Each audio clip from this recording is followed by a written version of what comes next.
ਅੱਜ ਵੀ ਦਲਿਤ ਵਰਗ ਨੂੰ ਸਿੱਖੀ ਨਾਲੋਂ ਤੋੜਨ ਦਾ ਪ੍ਰੋਜੈਕਟ ਚੱਲ ਰਿਹਾ, ਬਾਕੀਆਂ ਦਾ ਹਿੰਦੂਕਰਨ ਕਰਨ ਦਾ ਪ੍ਰੋਜੈਕਟ ਚੱਲ ਰਿਹਾ। ਤੇ ਜਿਨ੍ਹਾਂ ਧਿਰਾਂ ਧੜਿਆਂ ਸੰਸਥਾਵਾਂ ਸ਼ਖਸੀਅਤਾਂ ਦਾ ਕੰਮ ਆ, ਉਹ ਕਹਿੰਦੇ ਆ ਜੀ ਤੁਹਾਨੂੰ ਅਕਲ ਨਹੀਂ ਹੈਗੀ। 35-40 ਅਕਾਲੀ ਦਲ ਬਣ ਗਏ ਤੇ ਜਿਹੜਾ ਭਾਰਤੀ ਸਟੇਟ ਨੂੰ ਮਨਜ਼ੂਰ ਅਕਾਲੀ ਦਲ ਹੋਇਆ, ਜਿਹਨੂੰ ਆਪਾਂ ਵੀ ਵੋਟਾਂ ਪਾ ਕੇ 3 ਵਾਰੀ ਮੁੱਖ ਮੰਤਰੀ ਬਣਾਇਆ, ਉਹ ਪੰਜਾਬੀ ਪਾਰਟੀ ਬਣਿਆ ਹੋਇਆ। ਉਹ ਕਹਿੰਦਾ ਸਾਡਾ ਪੰਥ ਨਾਲ ਕੋਈ ਸੰਬੰਧ ਹੀ ਨਹੀਂ। ਹੈਰਾਨੀ ਦੀ ਗੱਲ ਆ ਕਿ ਇੱਕ ਪਾਸੇ ਤੁਸੀਂ ਕਹਿੰਦੇ ਹੋ ਕਿ ਸ਼੍ਰੋਮਣੀ ਕਮੇਟੀ ਦੇ ਮੈਂਬਰ ਨਹੀਂ ਬਣ ਰਿਹਾ, ਕੋਈ ਵੋਟਰ ਨਹੀਂ ਬਣ ਰਿਹਾ, ਤੇ ਅਕਾਲੀ ਦਲ ਦੇ ਮੈਂਬਰ ਬਣਨ ਨੂੰ ਬੜੇ ਤਿਆਰ ਨੇ ਲੋਕ। ਹੈ ਪਹਿਲਾਂ ਕਹਿੰਦੇ ਸੀਗੇ ਵੀ ਜੇ ਅਸੀਂ 7 ਮੈਂਬਰੀ ਅਕਾਲ ਤਖ਼ਤ ਸਾਹਿਬ ਵਾਲੀ ਕਮੇਟੀ ਮੰਨ ਲਈ, ਸਾਡਾ ਤਾਂ ਜੀ ਕਾਨੂੰਨ ਅਨੁਸਾਰ ਸਾਡਾ ਤਾਂ ਦਲ ਦੀ ਮਾਨਤਾ ਹੀ ਰੱਦ ਹੋ ਜੂ। ਪਰ ਹੁਣ ਲੱਗਦਾ ਜਦੋਂ ਭੁੰਦੜ ਸਾਹਿਬ ਆ ਕੇ ਕਹਿਣਗੇ ਵੀ ਹਾਂ ਮੰਨਦੇ ਆ, ਕਿਉਂਕਿ ਇਹ ਜੇ ਕਹਿਣਗੇ ਕਿ ਅਸੀਂ ਮੰਨਦੇ ਨਹੀਂ, ਫਿਰ ਤਾਂ ਅਕਾਲ ਤਖ਼ਤ ਸਾਹਿਬ ਦੇ ਭਗੌੜੇ ਮੰਨੇ ਜਾਣਗੇ। ਔਰ ਇਹ ਗੱਲ ਹਰਜਿੰਦਰ ਸਿੰਘ ਧਾਮੀ ਪ੍ਰਧਾਨ ਸ਼੍ਰੋਮਣੀ ਗੁਰਦੁਆਰਾ ਪ੍ਰਬੰਧਕ ਕਮੇਟੀ ਨੂੰ ਲਿਖ ਕੇ 7 ਮੈਂਬਰਾਂ ਦੇ ਸਾਈਨ ਨਾਲ ਅਕਾਲ ਤਖ਼ਤ ਸਾਹਿਬ ਦੇ ਜਥੇਦਾਰ ਨੂੰ ਦੇਣੀ ਪਊਗੀ। ਹਾਲਾਤ ਉੱਥੇ ਘੇਰ ਕੇ ਲੈ ਆਏ ਨੇ ਨਾ ਕਿ ਸਪਸ਼ਟ ਤੌਰ ਤੇ ਦੱਸੋ ਕਿ ਅਕਾਲ ਤਖ਼ਤ ਸਾਹਿਬ ਵਾਲੀ 7 ਮੈਂਬਰੀ ਕਮੇਟੀ ਨੂੰ ਮੰਨਦੇ ਹੋ ਕਿ ਨਹੀਂ ਮੰਨਦੇ। ਕੀ ਇਸ ਨਵੇਂ ਬਣਨ ਵਾਲੇ ਅਕਾਲੀ ਦਲ ਦਾ ਏਜੰਡਾ ਉਹੀ ਹੋਊਗਾ ਵੀ ਸਾਡਾ ਪੰਥ ਨਾਲ ਕੋਈ ਸੰਬੰਧ ਨਹੀਂ, ਇਸ ਦਾ ਪੰਜਾਬੀ ਪਾਰਟੀ ਆ? ਜਿਹੜਾ ਪੰਥਕ ਏਜੰਡਾ ਤਿਆਗਣ ਦਾ ਸੰਤਾਪ ਭੋਗਿਆ ਪੰਥ ਨੇ ਤੇ ਪੰਜਾਬ ਨੇ ਇਸ ਅਕਾਲੀ ਦਲ ਦੇ ਵੱਲੋਂ, ਜਦੋਂ ਇਹਨਾਂ ਨੇ ਪੰਥਕ ਏਜੰਡਾ ਤਿਆਗਤਾ, ਜੇ ਉਹੀ ਸਾਰਾ ਕੁਝ ਰਹਿਣਾ ਤਾਂ ਫਿਰ ਬਣੂਗਾ ਕੀ ਫਾਇਦਾ ਹੋਇਆ? ਫਿਰ ਸਾਰੀ ਅਕਾਲ ਤਖ਼ਤ ਸਾਹਿਬ ਦਾ ਇਨਵੋਲਵ ਹੋਣਾ ਜਾਂ ਅਕਾਲ ਤਖ਼ਤ ਸਾਹਿਬ ਦੀ ਅਗਵਾਈ ਵਾਲੀ ਜਿਹੜੀ 7 ਮੈਂਬਰੀ ਕਮੇਟੀ ਆ, ਉਹਦਾ ਫਿਰ ਕੀ ਰੋਲ ਬਣਿਆ ਜੇਕਰ ਇਹਨੇ ਉਹੋ ਜਿਹਾ ਹੀ ਅਕਾਲੀ ਦਲ ਬਣਨਾ ਜਿਹੜਾ ਪਹਿਲਾਂ ਹਵਨ ਕਰਾਉਂਦਾ ਫਿਰਦਾ ਸੀ, ਸ਼ਿਵਲਿੰਗਾਂ ਨੂੰ ਮੱਥੇ ਟੇਕਦਾ ਫਿਰਦਾ ਤੇ ਹੋਰ ਪੁੱਠੇ ਸਿੱਧੇ ਚੱਜ ਕਰਦਾ ਫਿਰਦਾ। ਸਿੱਖ ਸਮਾਜ ਦਾ ਹੋ ਰਿਹਾ ਹਿੰਦੂਕਰਨ, ਸਿੱਖ ਸਮਾਜ ਨੂੰ ਪੈਦਾ ਹੋ ਰਹੀਆਂ ਸਮੱਸਿਆਵਾਂ, ਇਹ ਸਾਰੇ ਕਾਸੇ ਦੇ ਵਿੱਚ ਅਕਾਲੀ ਦਲ ਦਾ ਖਿਲਾਰ ਆ, ਜਿਹੜਾ ਅਕਾਲੀ ਦਲ ਦਾ ਡੀਰੇਲ ਹੋਣਾ, ਅਕਾਲੀ ਦਲ ਦਾ ਟੁੱਟ ਭੱਜ ਹੋਣਾ, ਇਹ ਸਾਰੀ ਲੀਡਰਸ਼ਿਪ ਦੀ ਬਹੁਤ ਭਾਰੀ ਇਸ ਮੌਕੇ ਜ਼ਿੰਮੇਵਾਰੀ ਆ। ਇਹ ਦੋਸ਼ੀ ਨੇ ਇਸ ਮਾਹੌਲ ਨੂੰ ਪੈਦਾ ਕਰਨ।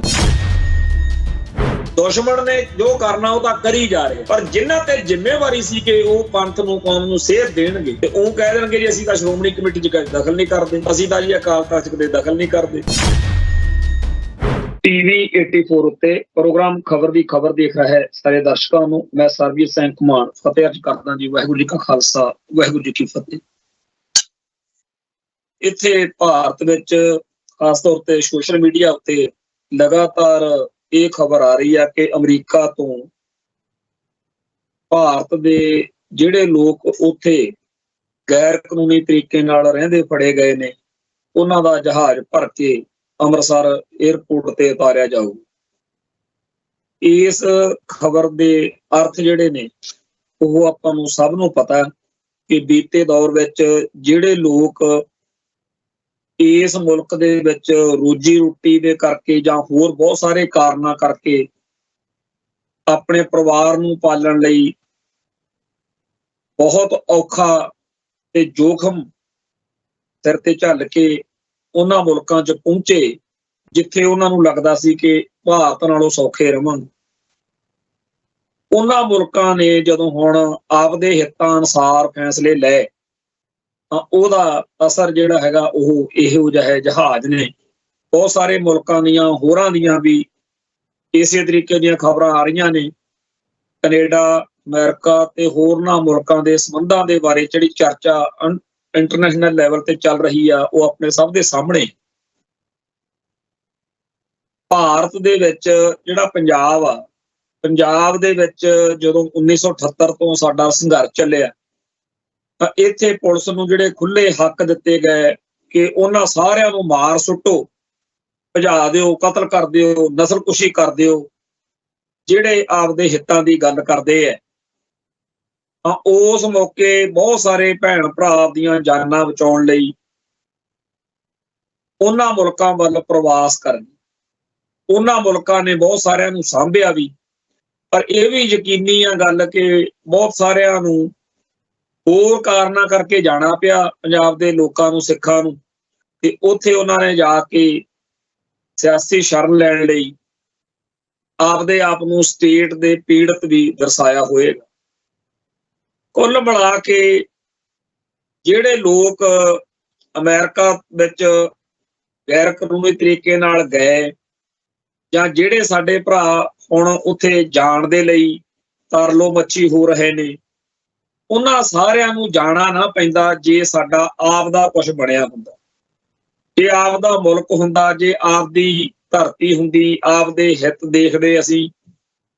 ਹੁਣ ਆ ਜਿਹੜੇ ਇੱਥੋਂ ਬੁੱਚੜ ਪੁਲਸੀਏ ਬਾਹਰਲੇ ਮੁਲਕਾਂ 'ਚ ਜਾ ਕੇ ਸਿਆਸੀ ਸ਼ਰਨ ਲਈ ਬੈਠੇ ਆ, ਇਹਨਾਂ ਤੇ ਬੜਾ ਦੁੱਖ ਆਉਂਦਾ ਵੀ ਤੁਸੀਂ ਤਾਂ ਕਹਿੰਦੇ ਸੀ ਉਹ ਸਾਰੇ ਮਾਰਤੇ ਜੀ ਅਸੀਂ ਜਿਹੜੇ ਮਾਹੌਲ ਖਰਾਬ ਕਰਦੇ ਸੀ।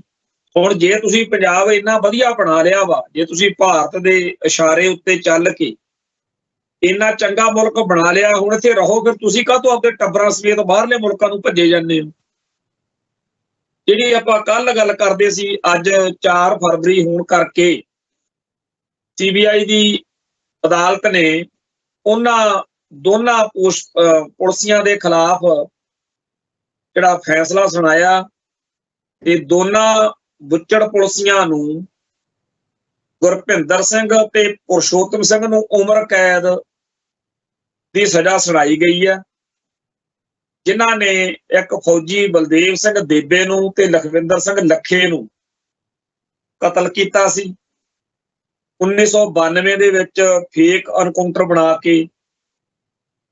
SP ਚਮਨ ਲਾਲ ਤੇ DSP ਸਿੱਧੂ ਇਹਨਾਂ ਦੋਨਾਂ ਨੂੰ ਸ਼ੱਕ ਦਾ ਲਾਭ ਦੇ ਕੇ ਬਰੀ ਕਰਤਾ ਤੇ 5 ਜਿਹੜੇ ਹੋਰ ਨਾਲ ਦੋਸ਼ੀ ਮੁਲਜ਼ਮ ਸੀਗੇ ਉਹਨਾਂ ਦੀ ਸੁਣਵਾਈ ਦੇ ਇਸ 1992 ਤੋਂ ਹੁਣ ਤੱਕ ਦੇ ਸਮੇਂ 'ਚ ਮੌਤ ਹੋ ਚੁੱਕੀ ਆ ਪੰਜਾਬ। ਇਹੋ ਜਿਹੀਆਂ ਖਬਰਾਂ ਆਪਾਂ ਅਕਸਰ ਹੀ ਇੱਥੇ ਮੈਂ ਚਰਚਾ ਕਰਦਾ। ਦੁੱਖ ਇਹ ਹੈ ਵੀ ਸਾਡੇ ਭਰਾ ਮਾਰੇ ਗਏ 25-25, 30-30 ਸਾਲ ਮਗਰੋਂ, ਜਦੋਂ ਉਹਨਾਂ ਦੀਆਂ ਨੌਕਰੀਆਂ ਪੂਰੀਆਂ ਮੁੱਕ ਗਈਆਂ, ਉਦੋਂ ਉਹਨਾਂ ਨੂੰ ਜੇ ਅਦਾਲਤਾਂ ਨੇ ਸਜ਼ਾ ਸੁਣਾਈ ਵੀ ਆ ਤਾਂ ਭਾਰਤ ਦੇ ਸਿਸਟਮ ਅਨੁਸਾਰ ਅਸੈਂਬਲੀ ਦੇ ਰਾਹੀਂ ਇਹਨਾਂ ਦੀਆਂ ਸਜ਼ਾਵਾਂ ਮੁਆਫ ਕਰਾ ਦਿੱਤੀਆਂ ਜਾਂਦੀਆਂ ਨੇ। ਇਹੋ ਜਿਹੇ ਸਾਰੇ ਜ਼ਾਲਮ ਪੁਲਸੀਏ ਜਿਹੜੇ ਨੇ ਬੜੀ ਮੌਜ ਨਾਲ 5-6 ਮਹੀਨਿਆਂ ਮਗਰੋਂ, ਸਾਲ ਮਗਰੋਂ ਇੱਥੇ ਤੁਰੇ ਫਿਰਦੇ ਨੇ, ਤੇ ਜਿਹੜੇ ਆਮ ਛੋਟੇ ਮੁਲਾਜ਼ਮ ਨੇ, ਚੌਂਕੀ ਇੰਚਾਰਜ, ਥਾਣੇਦਾਰ, ਇਹੀ ਸਾਰੇ ਜ਼ੁਲਮ ਕਰਕੇ ਇਹ ਕਤਲ ਕਰਦੇ ਰਹੇ। ਇਸ ਕਰਕੇ ਸਿੱਧੀ ਸਜ਼ਾ ਇਹਨਾਂ ਨੂੰ ਮਿਲਦੀ ਆ। ਹਰ ਵਾਰੀ SP DSP ਆ ਜਿਹੜੇ, ਇਹ ਆਰਾਮ ਨਾਲ ਬਚ ਜਾਂਦੇ ਆ। ਜਿਹੜੇ ਵੱਡੇ ਅਫਸਰ ਜਿਨ੍ਹਾਂ ਨੇ ਉਦੋਂ ਹੇਠਲੇ ਮੁਲਾਜ਼ਮਾਂ ਨੂੰ ਤੱਦੀ ਕਰਕੇ ਜ਼ੋਰ ਪਾ ਕੇ ਇਹ ਸਾਰਾ ਕੁਝ ਕਰਵਾਇਆ, ਉਹਨਾਂ ਨੂੰ ਸ਼ਾਇਦ ਹੀ ਕਦੇ ਸਜ਼ਾ ਹੋਈ ਹੋ। ਬਹੁਤੀ ਵਾਰ ਛੋਟੇ ਜਿਹੜੇ ਮੁਲਾਜ਼ਮ ਨੇ ਉਹੀ ਟੰਗੇ ਜਾਂਦੇ। ਇਸ ਕੇਸ ਵਿੱਚ ਆਪਣੇ ਸਾਹਮਣੇ ਆ SP ਤੇ DSP ਬਰੀ ਨੇ ਤੇ ਥਾਣੇਦਾਰ ਜਿਹੜੇ ਨੇ ਉਹਨਾਂ ਨੂੰ ਸਜ਼ਾਵਾਂ ਹੋਈਆਂ। ਇਸ ਤਰ੍ਹਾਂ ਦੀਆਂ ਖਬਰਾਂ ਜਦੋਂ ਵੀ ਸਾਹਮਣੇ ਆਉਂਦੀਆਂ ਨੇ ਤਾਂ ਹਰ ਵਾਰ ਅਸੀਂ ਚਰਚਾ ਕਰਨ ਮੌਕੇ ਜਦੋਂ ਇਹ ਨੁਕਤਾ ਖੜਾ ਕਰਦੇ ਆ ਕਿ ਐਡੀ ਲੰਮੀ ਲੜਾਈ ਲੜੀ, ਹੁਣ 1992 ਦਾ ਕੇਸ ਆ, ਇਦੋਂ ਪਹਿਲਾਂ ਦੇ ਵੀ ਕਈ ਕੇਸ ਨੇ, ਕੋਈ 93-94 ਦੇ ਵੀ ਕੇਸ ਨੇ, 95 ਤੱਕ ਕੰਮ ਚੱਲਦਾ ਰਿਹਾ ਹੈ। ਇੰਨਾ ਲੰਮਾ ਅਰਸਾ ਕੇਸ ਲੜਨ ਤੋਂ ਬਾਅਦ ਘਰਦਿਆਂ ਨੂੰ ਮਿਲਿਆ ਕਿ ਇੱਕ ਦਿਨ ਦੀ ਖਬਰ ਕਿ ਲਓ ਜੀ ਦੋਸ਼ੀਆਂ ਨੂੰ ਸਜ਼ਾ ਹੋ। ਫਿਰ ਉਸ ਤੋਂ ਬਾਅਦ ਫਿਰ ਇਸ ਮੁਲਕ ਦਾ ਸਿਸਟਮ ਉਹਨਾਂ ਨੂੰ ਰਿਹਾ ਕਰਾ ਦਿੰਦਾ, ਦੋਸ਼ੀਆਂ ਨੂੰ। ਪਰਿਵਾਰ ਜਿਹੜੇ ਨੇ ਉਹ ਇਸ ਸਾਰੇ ਸੰਤਾਪ ਨੂੰ ਭੋਗਦੇ ਹੋਏ ਜੇਕਰ ਉਹਨਾਂ ਬੁੱਚੜ ਪੁਲਸੀਆਂ ਤੋਂ ਜਾਂ ਪੁਲਿਸ ਵਿਭਾਗ ਤੋਂ ਜਾਂ ਸਟੇਟ ਤੋਂ ਬਚਣ ਲਈ ਕੈਨੇਡਾ, ਅਮਰੀਕਾ ਜਾਂ ਹੋਰਨਾਂ ਮੁਲਕਾਂ ਵੱਲ ਜਾਣ ਤਾਂ ਉੱਥੋਂ ਦੇ ਸਿਸਟਮ ਦੇ ਜਿਹੜੇ ਨਤੀਜੇ ਆ ਉਹ ਆਪਣੇ ਸਾਹਮਣੇ ਆ ਕੇ ਜਹਾਜ਼ ਭਰ ਕੇ ਆ ਰਹੇ। ਠੀਕ ਆ, ਭਾਰਤ ਦੇ ਕਹਿੰਦੇ ਆ ਗੁਜਰਾਤ ਦੇ ਬਹੁਤ ਲੋਕ ਫਸੇ ਆ ਜਾਂ ਹੋਰ ਆ, ਸਾਨੂੰ ਤਾਂ ਸਾਡਾ ਦੁੱਖ ਮਾਰਦਾ, ਸਾਡੇ ਭਾਈਚਾਰੇ ਦਾ ਦੁੱਖ। ਹੁਣ ਅਮਰੀਕਾ ਨੇ ਜਦੋਂ ਇਹ ਦੇਖਿਆ ਕਿ ਦੂਜਿਆਂ ਮੁਲਕਾਂ ਦੇ ਇਸ ਅਮਰੀਕਨ ਧਰਤੀ ਉੱਤੇ ਆਏ ਹੋਏ ਲੋਕਾਂ ਦੀ ਸਮੱਸਿਆ ਦਾ ਕੋਈ ਹੱਲ ਮੈਨੂੰ ਕੱਢਣਾ ਪੈਣਾ, ਉਹਨਾਂ ਨੇ ਕੱਢ ਲਿਆ। ਅਸੀਂ ਕਿਹੜੇ ਖੂਹ 'ਚ ਡਿੱਗੀਏ। ਇਸੇ ਭਾਰਤ ਵਿੱਚ ਹਿਮਾਚਲ ਦੇ ਲੋਕ ਕਾਨੂੰਨ ਬਣਾਈ ਫਿਰਦੇ ਆ ਕਿ ਦੂਜੇ ਸੂਬਿਆਂ ਦੇ ਲੋਕ ਇੱਥੇ ਜ਼ਮੀਨ ਨਹੀਂ ਖਰੀਦ ਸਕਦੇ। ਨਾਲ ਲੱਗਦੇ ਹੋਰ ਕਈ ਸੂਬਿਆਂ ਦੇ ਵਿੱਚ ਵੀ ਇਹੋ ਜਿਹੇ ਕਾਨੂੰਨ ਨੇ। ਬੰਬੇ ਮਹਾਰਾਸ਼ਟਰ ਵਾਲੀ ਸਾਈਡ ਜਾਈਏ, ਉੱਥੇ ਵੀ ਕਾਨੂੰਨ ਬਣੇ ਹੋਏ ਨੇ ਕਿ ਜੇ ਇੱਥੇ ਕੋਈ ਰੁਜ਼ਗਾਰ ਆ, ਜੇ 10 ਬੰਦੇ ਰੱਖਣੇ ਆ ਤਾਂ 7 ਪਹਿਲਾਂ ਜਿਹੜੇ ਆ ਉਹ ਮਰਾਠੀ ਮੂਲ ਦੇ ਰੱਖਣੇ। ਦੱਖਣੀ ਭਾਰਤ ਦੇ ਵਿੱਚ ਉੱਥੋਂ ਦੀਆਂ ਬੋਲੀਆਂ ਨੂੰ ਪ੍ਰਧਾਨਤਾ ਵਾ, ਕਦੇ ਕਿਸੇ ਦੀ ਜ਼ਰੂਰਤ ਨਹੀਂ ਪੈਂਦੀ ਕਿ ਦੂਜੀ ਕੋਈ ਹੋਰ ਬੋਲੀ ਜਾਂ ਸੱਭਿਆਚਾਰ ਉੱਥੇ ਥੋਪ ਜਾਣ। ਸਾਡੇ ਪੰਜਾਬ ਦਾ ਹਾਲ ਇੰਨਾ ਮਾੜਾ ਹੈ ਕਿ ਸਾਰੇ ਭਾਰਤ ਦਾ ਜੋ ਗੰਦ ਪਹਿਲਾਂ ਇੱਥੇ ਆ ਕੇ ਡਿੱਗ ਰਿਹਾ, ਕਿ ਜੇਕਰ ਕੋਈ ਰੋਕਣ ਟੋਕਣ ਦੀ ਹਿੰਮਤ ਕਰੇ, ਉਹਨੂੰ ਕਹਿੰਦੇ ਆ ਜੀ ਤੂੰ ਤਾਂ ਫਿਰ ਸਰਬੱਤ ਦਾ ਭਲਾ ਨਹੀਂ ਚਾਹੁੰਦਾ, ਤੂੰ ਤਾਂ ਗੁਰੂ ਨਾਨਕ ਸਾਹਿਬ ਦਾ ਸੱਚਾ ਸਿੱਖ ਹੀ ਨਹੀਂ। ਕੁਦਰਤ ਕੇ ਸਭ ਬੰਦੇ ਮਾਨੁਸ਼ ਕੀ ਜਾਤ ਸਭ ਹੈ ਇੱਕ। ਬੜੀਆਂ ਫਿਰ ਫੁਰਦੀਆਂ ਨੇਗੀਆਂ ਇਹੋ ਜਿਹੀਆਂ ਗੱਲਾਂ ਗੁਰਬਾਣੀ ਦੀਆਂ ਤੇ ਸਿੱਖ ਇਤਿਹਾਸ ਦੀਆਂ। ਕਹਿੰਦੇ ਤੁਸੀਂ ਤਾਂ ਇੱਕ ਇੱਥੇ ਪਾਣੀਆਂ ਵਾਲੇ ਮਸਲੇ ਉੱਤੇ ਕਹਿ ਰਿਹਾ ਸੀਗਾ, ਇਹ ਤਾਂ ਜੇ ਮਲਕ ਭਾਗੋ ਵਾਲੀ ਸੋਚ ਆ ਤੁਹਾਡੀ, ਮਾਫ ਕਰਨਾ ਬਲੀ ਕੰਧਾਰੀ ਵਾਲੀ ਸੋਚ ਆ। ਕਹਿੰਦਾ ਬਲੀ ਕੰਧਾਰੀ ਨੇ ਪਾਣੀ ਰੋਕਿਆ ਸੀ, ਤੁਸੀਂ ਵੀ ਪਾਣੀ ਰੋਕ ਰਹੇ ਹੋ, ਹਰਿਆਣੇ ਤੇ ਉਹਨੂੰ ਰਾਜਸਥਾਨ ਨੂੰ ਪਾਣੀ ਨਹੀਂ ਦੇਣਾ ਚਾਹੁੰਦੇ। ਕੁੱਲ ਮਿਲਾ ਕੇ ਨਾਲੇ ਚੋਰੀ ਤੇ ਨਾਲੇ ਸੀਨਾ ਚੋਰੀ ਇਸ ਭਾਰਤ ਨੇ ਸਾਡੇ ਨਾਲ ਕੀਤੀ ਹੈ। ਅਮਰੀਕਾ ਵਾਲਿਆਂ ਨੇ ਆਪਦੇ ਹਿੱਤਾਂ ਨੂੰ ਬਚਾਉਣ ਲਈ ਸਾਰੀ ਦੁਨੀਆ ਨੂੰ ਵਿਪਤਾ ਪਾਤੀ। ਜਦੋਂ ਮਹਾਰਾਸ਼ਟਰ ਵਾਲਿਆਂ ਨੇ ਜਾਂ ਹੋਰਨਾਂ ਸੂਬਿਆਂ ਨੇ ਕਾਨੂੰਨ ਬਣਾਏ, ਉਹਨਾਂ ਦਾ ਕੋਈ ਵਿਰੋਧ ਨਹੀਂ ਹੋਇਆ।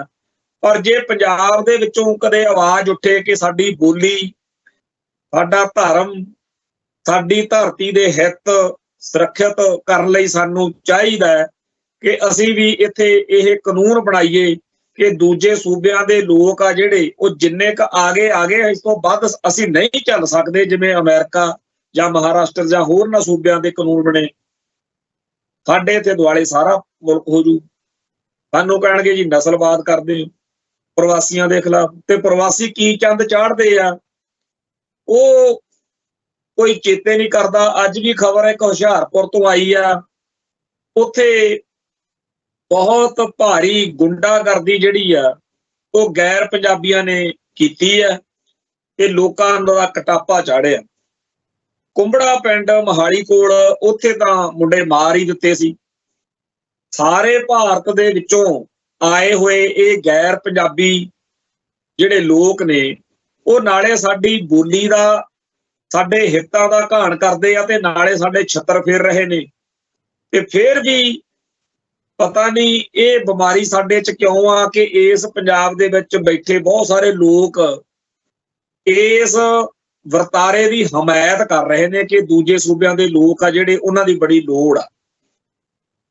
ਇਹ ਸਾਡੇ ਹਿੱਤਾਂ ਦਾ ਘਾਣ ਜਿਹੜਾ ਹੈ ਜਿਸ ਤਰੀਕੇ ਨਾਲ ਹੋ ਰਿਹਾ, ਇਹਨੂੰ ਜੇ ਸਮਝਣਾ ਹੋਵੇ ਤਾਂ ਅਮਰੀਕਾ ਦੀ ਇਸ ਸਾਰੀ ਜਿਹੜੀ ਸਰਗਰਮੀ ਹੁਣ ਚੱਲ ਰਹੀ ਆ ਕਿ ਦੂਜੇ ਰਾਜਾਂ ਤੋਂ, ਦੂਜੇ ਮੁਲਕਾਂ ਤੋਂ ਆਏ ਹੋਏ ਲੋਕਾਂ ਨਾਲ ਜੋ ਕੁਝ ਉਹ ਕਰ ਰਿਹਾ, ਉੱਥੇ ਹੀ ਦੇਖ ਲਈਏ ਵੀ ਜੇ ਹਰ ਗੱਲ 'ਚ ਕਹਿੰਦੇ ਹੁੰਦੇ ਹੋ ਨਾ ਵੀ ਅਮਰੀਕਾ ਬੜਾ ਮਹਾਨ ਆ, ਗੋਰੇ ਬਾਲੇ ਤੇਜ਼ ਨੇ, ਉਹ ਸਹੀ ਫੈਸਲੇ ਕਰਦੇ ਨੇ, ਗੋਰਿਆਂ ਦੀ ਬੋਲੀ ਬੜੀ ਵਧੀਆ, ਗੋਰਿਆਂ ਦਾ ਪਹਿਰਾਵਾ, ਗੋਰੀ ਨਸਲ ਚੰਗੀ ਆ। ਤੇ ਭਾਈ ਫਿਰ ਗੋਰੀ ਨਸਲ ਵਾਲੇ ਅਮਰੀਕਾ ਵਾਲਿਆਂ ਨੇ ਜਿਹੜਾ ਗੈਰ ਅਮਰੀਕਨ ਲੋਕਾਂ ਲਈ ਸੋਚਿਆ, ਫਿਰ ਆਪਾਂ ਵੀ ਸੋਚੀਏ ਗੈਰ ਪੰਜਾਬੀ ਲੋਕਾਂ ਲਈ। ਤੇ ਆਹ ਖਾਸ ਤੌਰ ਦੇ ਉੱਤੇ ਜਿਹੜੇ ਲੋਕਾਂ ਨੇ ਇੱਥੇ ਜ਼ੁਲਮ ਕੀਤਾ, ਇੱਥੇ ਅਤਿਆਚਾਰ ਕੀਤਾ, ਉਹਨਾਂ ਨੂੰ ਤਾਂ ਬਾਹਰਲੇ ਸੂਬਿਆਂ ਦੇ ਵਿੱਚ, ਬਾਹਰਲੇ ਮੁਲਕਾਂ ਦੇ ਵਿੱਚ ਜ਼ਰੂਰ ਉੱਥੇ ਦੀਆਂ ਸਰਕਾਰਾਂ ਨੂੰ ਦੱਸਣਾ ਚਾਹੀਦਾ ਕਿ ਇਹ ਤਾਂ ਉੱਥੇ ਜੀ ਭਾਰਤ ਮਾਤਾ ਦੇ ਲਾਡਲੇ ਪੁੱਤ ਨੇ, ਸਾਡੇ ਤਾਂ ਅਸੀਂ ਤਾਂ ਮਰਦੇ ਖਪਦੇ ਆਏ ਆ, ਇਹਨਾਂ ਨੂੰ ਤਾਂ ਉੱਥੇ ਰਹਿਣਾ ਚਾਹੀਦਾ ਆਪਣੇ ਧੀਆਂ ਪੁੱਤਾਂ ਸਮੇਤ। ਜਿੰਨੇ 1978 ਤੋਂ ਜਿਹੜੇ ਪੁਲਿਸੀਆਂ ਨੇ ਇੱਥੇ ਜ਼ੁਲਮ ਕੀਤਾ, ਉਹਨਾਂ ਦੇ ਨਿਆਣੇ ਜਿਹੜੇ ਨੇ, ਉਹਨਾਂ ਦੇ ਟੱਬਰ ਜਿਹੜੇ ਨੇ, ਉਹਨਾਂ ਨੂੰ ਤਾਂ ਕੋਈ ਹੱਕ ਨਹੀਂਗਾ ਪੰਜਾਬ 'ਚ ਰਹਿਣ, ਉਹ ਇੱਥੇ ਭਾਰਤ 'ਚ ਰਹਿਣ। ਉਹਨਾਂ ਨੇ ਤਾਂ ਇੱਥੇ ਮਾਹੌਲ ਠੀਕ ਕੀਤਾ ਨਾ, ਫਿਰ ਉਹਨਾਂ ਨੇ ਤਾਂ ਕਹਿੰਦੇ ਜੀ ਅਸੀਂ ਬਹੁਤ ਚੰਗਾ ਕੰਮ ਕੀਤਾ, ਫਿਰ ਚੰਗਾ ਕੰਮ ਕੀਤਾ, ਚੰਗਾ ਸਾਫ਼ ਸੁਥਰਾ ਪੰਜਾਬ ਬਣਾਇਆ, ਤਾਂ ਇੱਥੇ ਆਉਣ ਤੇ ਰਹਿਣ। ਇੱਥੇ ਭਾਰਤ ਵਿੱਚ ਮੌਜਾਂ ਲੁੱਟਣ ਆਹ ਮਹਾਕੁੰਭ ਦਾ ਚੱਲਦਾ, ਉੱਥੇ ਨਾਲੇ ਕਹਿੰਦੇ ਆ ਬੜੇ ਵੱਡੀ ਗਿਣਤੀ 'ਚ ਬੰਦੇ ਮਰ ਮੁਰ ਗਏ, ਬੜਾ ਵਧੀਆ ਮੁਲਕ ਆ ਤੁਹਾਡਾ ਤੇ ਤੁਸੀਂ ਇਸ ਮੁਲਕ ਦਾ ਹਿੱਸਾ ਬਣੋ ਜੀ। ਕਾਹਨੂੰ ਆਪਦੇ ਮੇਰਾ ਦੇਸ਼ ਮਹਾਨ ਨੂੰ ਛੱਡ ਕੇ ਜਾਂਦੇ ਹੋ ਤੁਸੀਂ?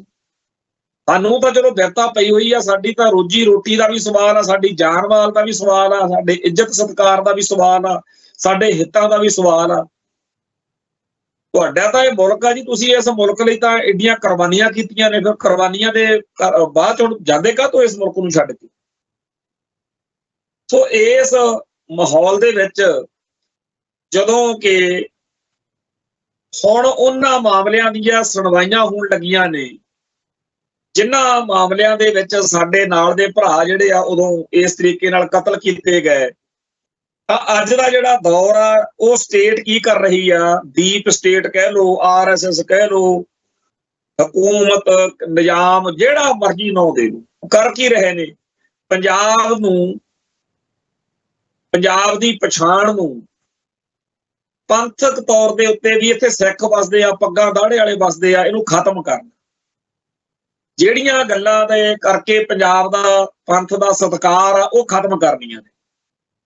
ਪੰਜਾਬ ਦੀ ਧਰਤੀ ਉੱਤੇ ਸਭ ਤੋਂ ਵੱਧ ਉਹਨਾਂ ਲੋਕਾਂ ਦਾ ਸਤਿਕਾਰ ਹੁੰਦਾ ਜਿਨ੍ਹਾਂ ਨੂੰ ਸਾਰਾ ਭਾਰਤ ਦਲਿਤ ਕਹਿ ਕੇ ਤਿਰਸਕਾਰਦਾ ਹੈ। ਇੱਥੇ ਇਹ ਅੱਖਰ ਹੀ ਨਹੀਂ ਐਵੇਂ ਪ੍ਰਵਾਨ ਹੋ ਸਕਿਆ ਪਹਿਲੀ ਗੱਲ ਤਾਂ ਇਹ।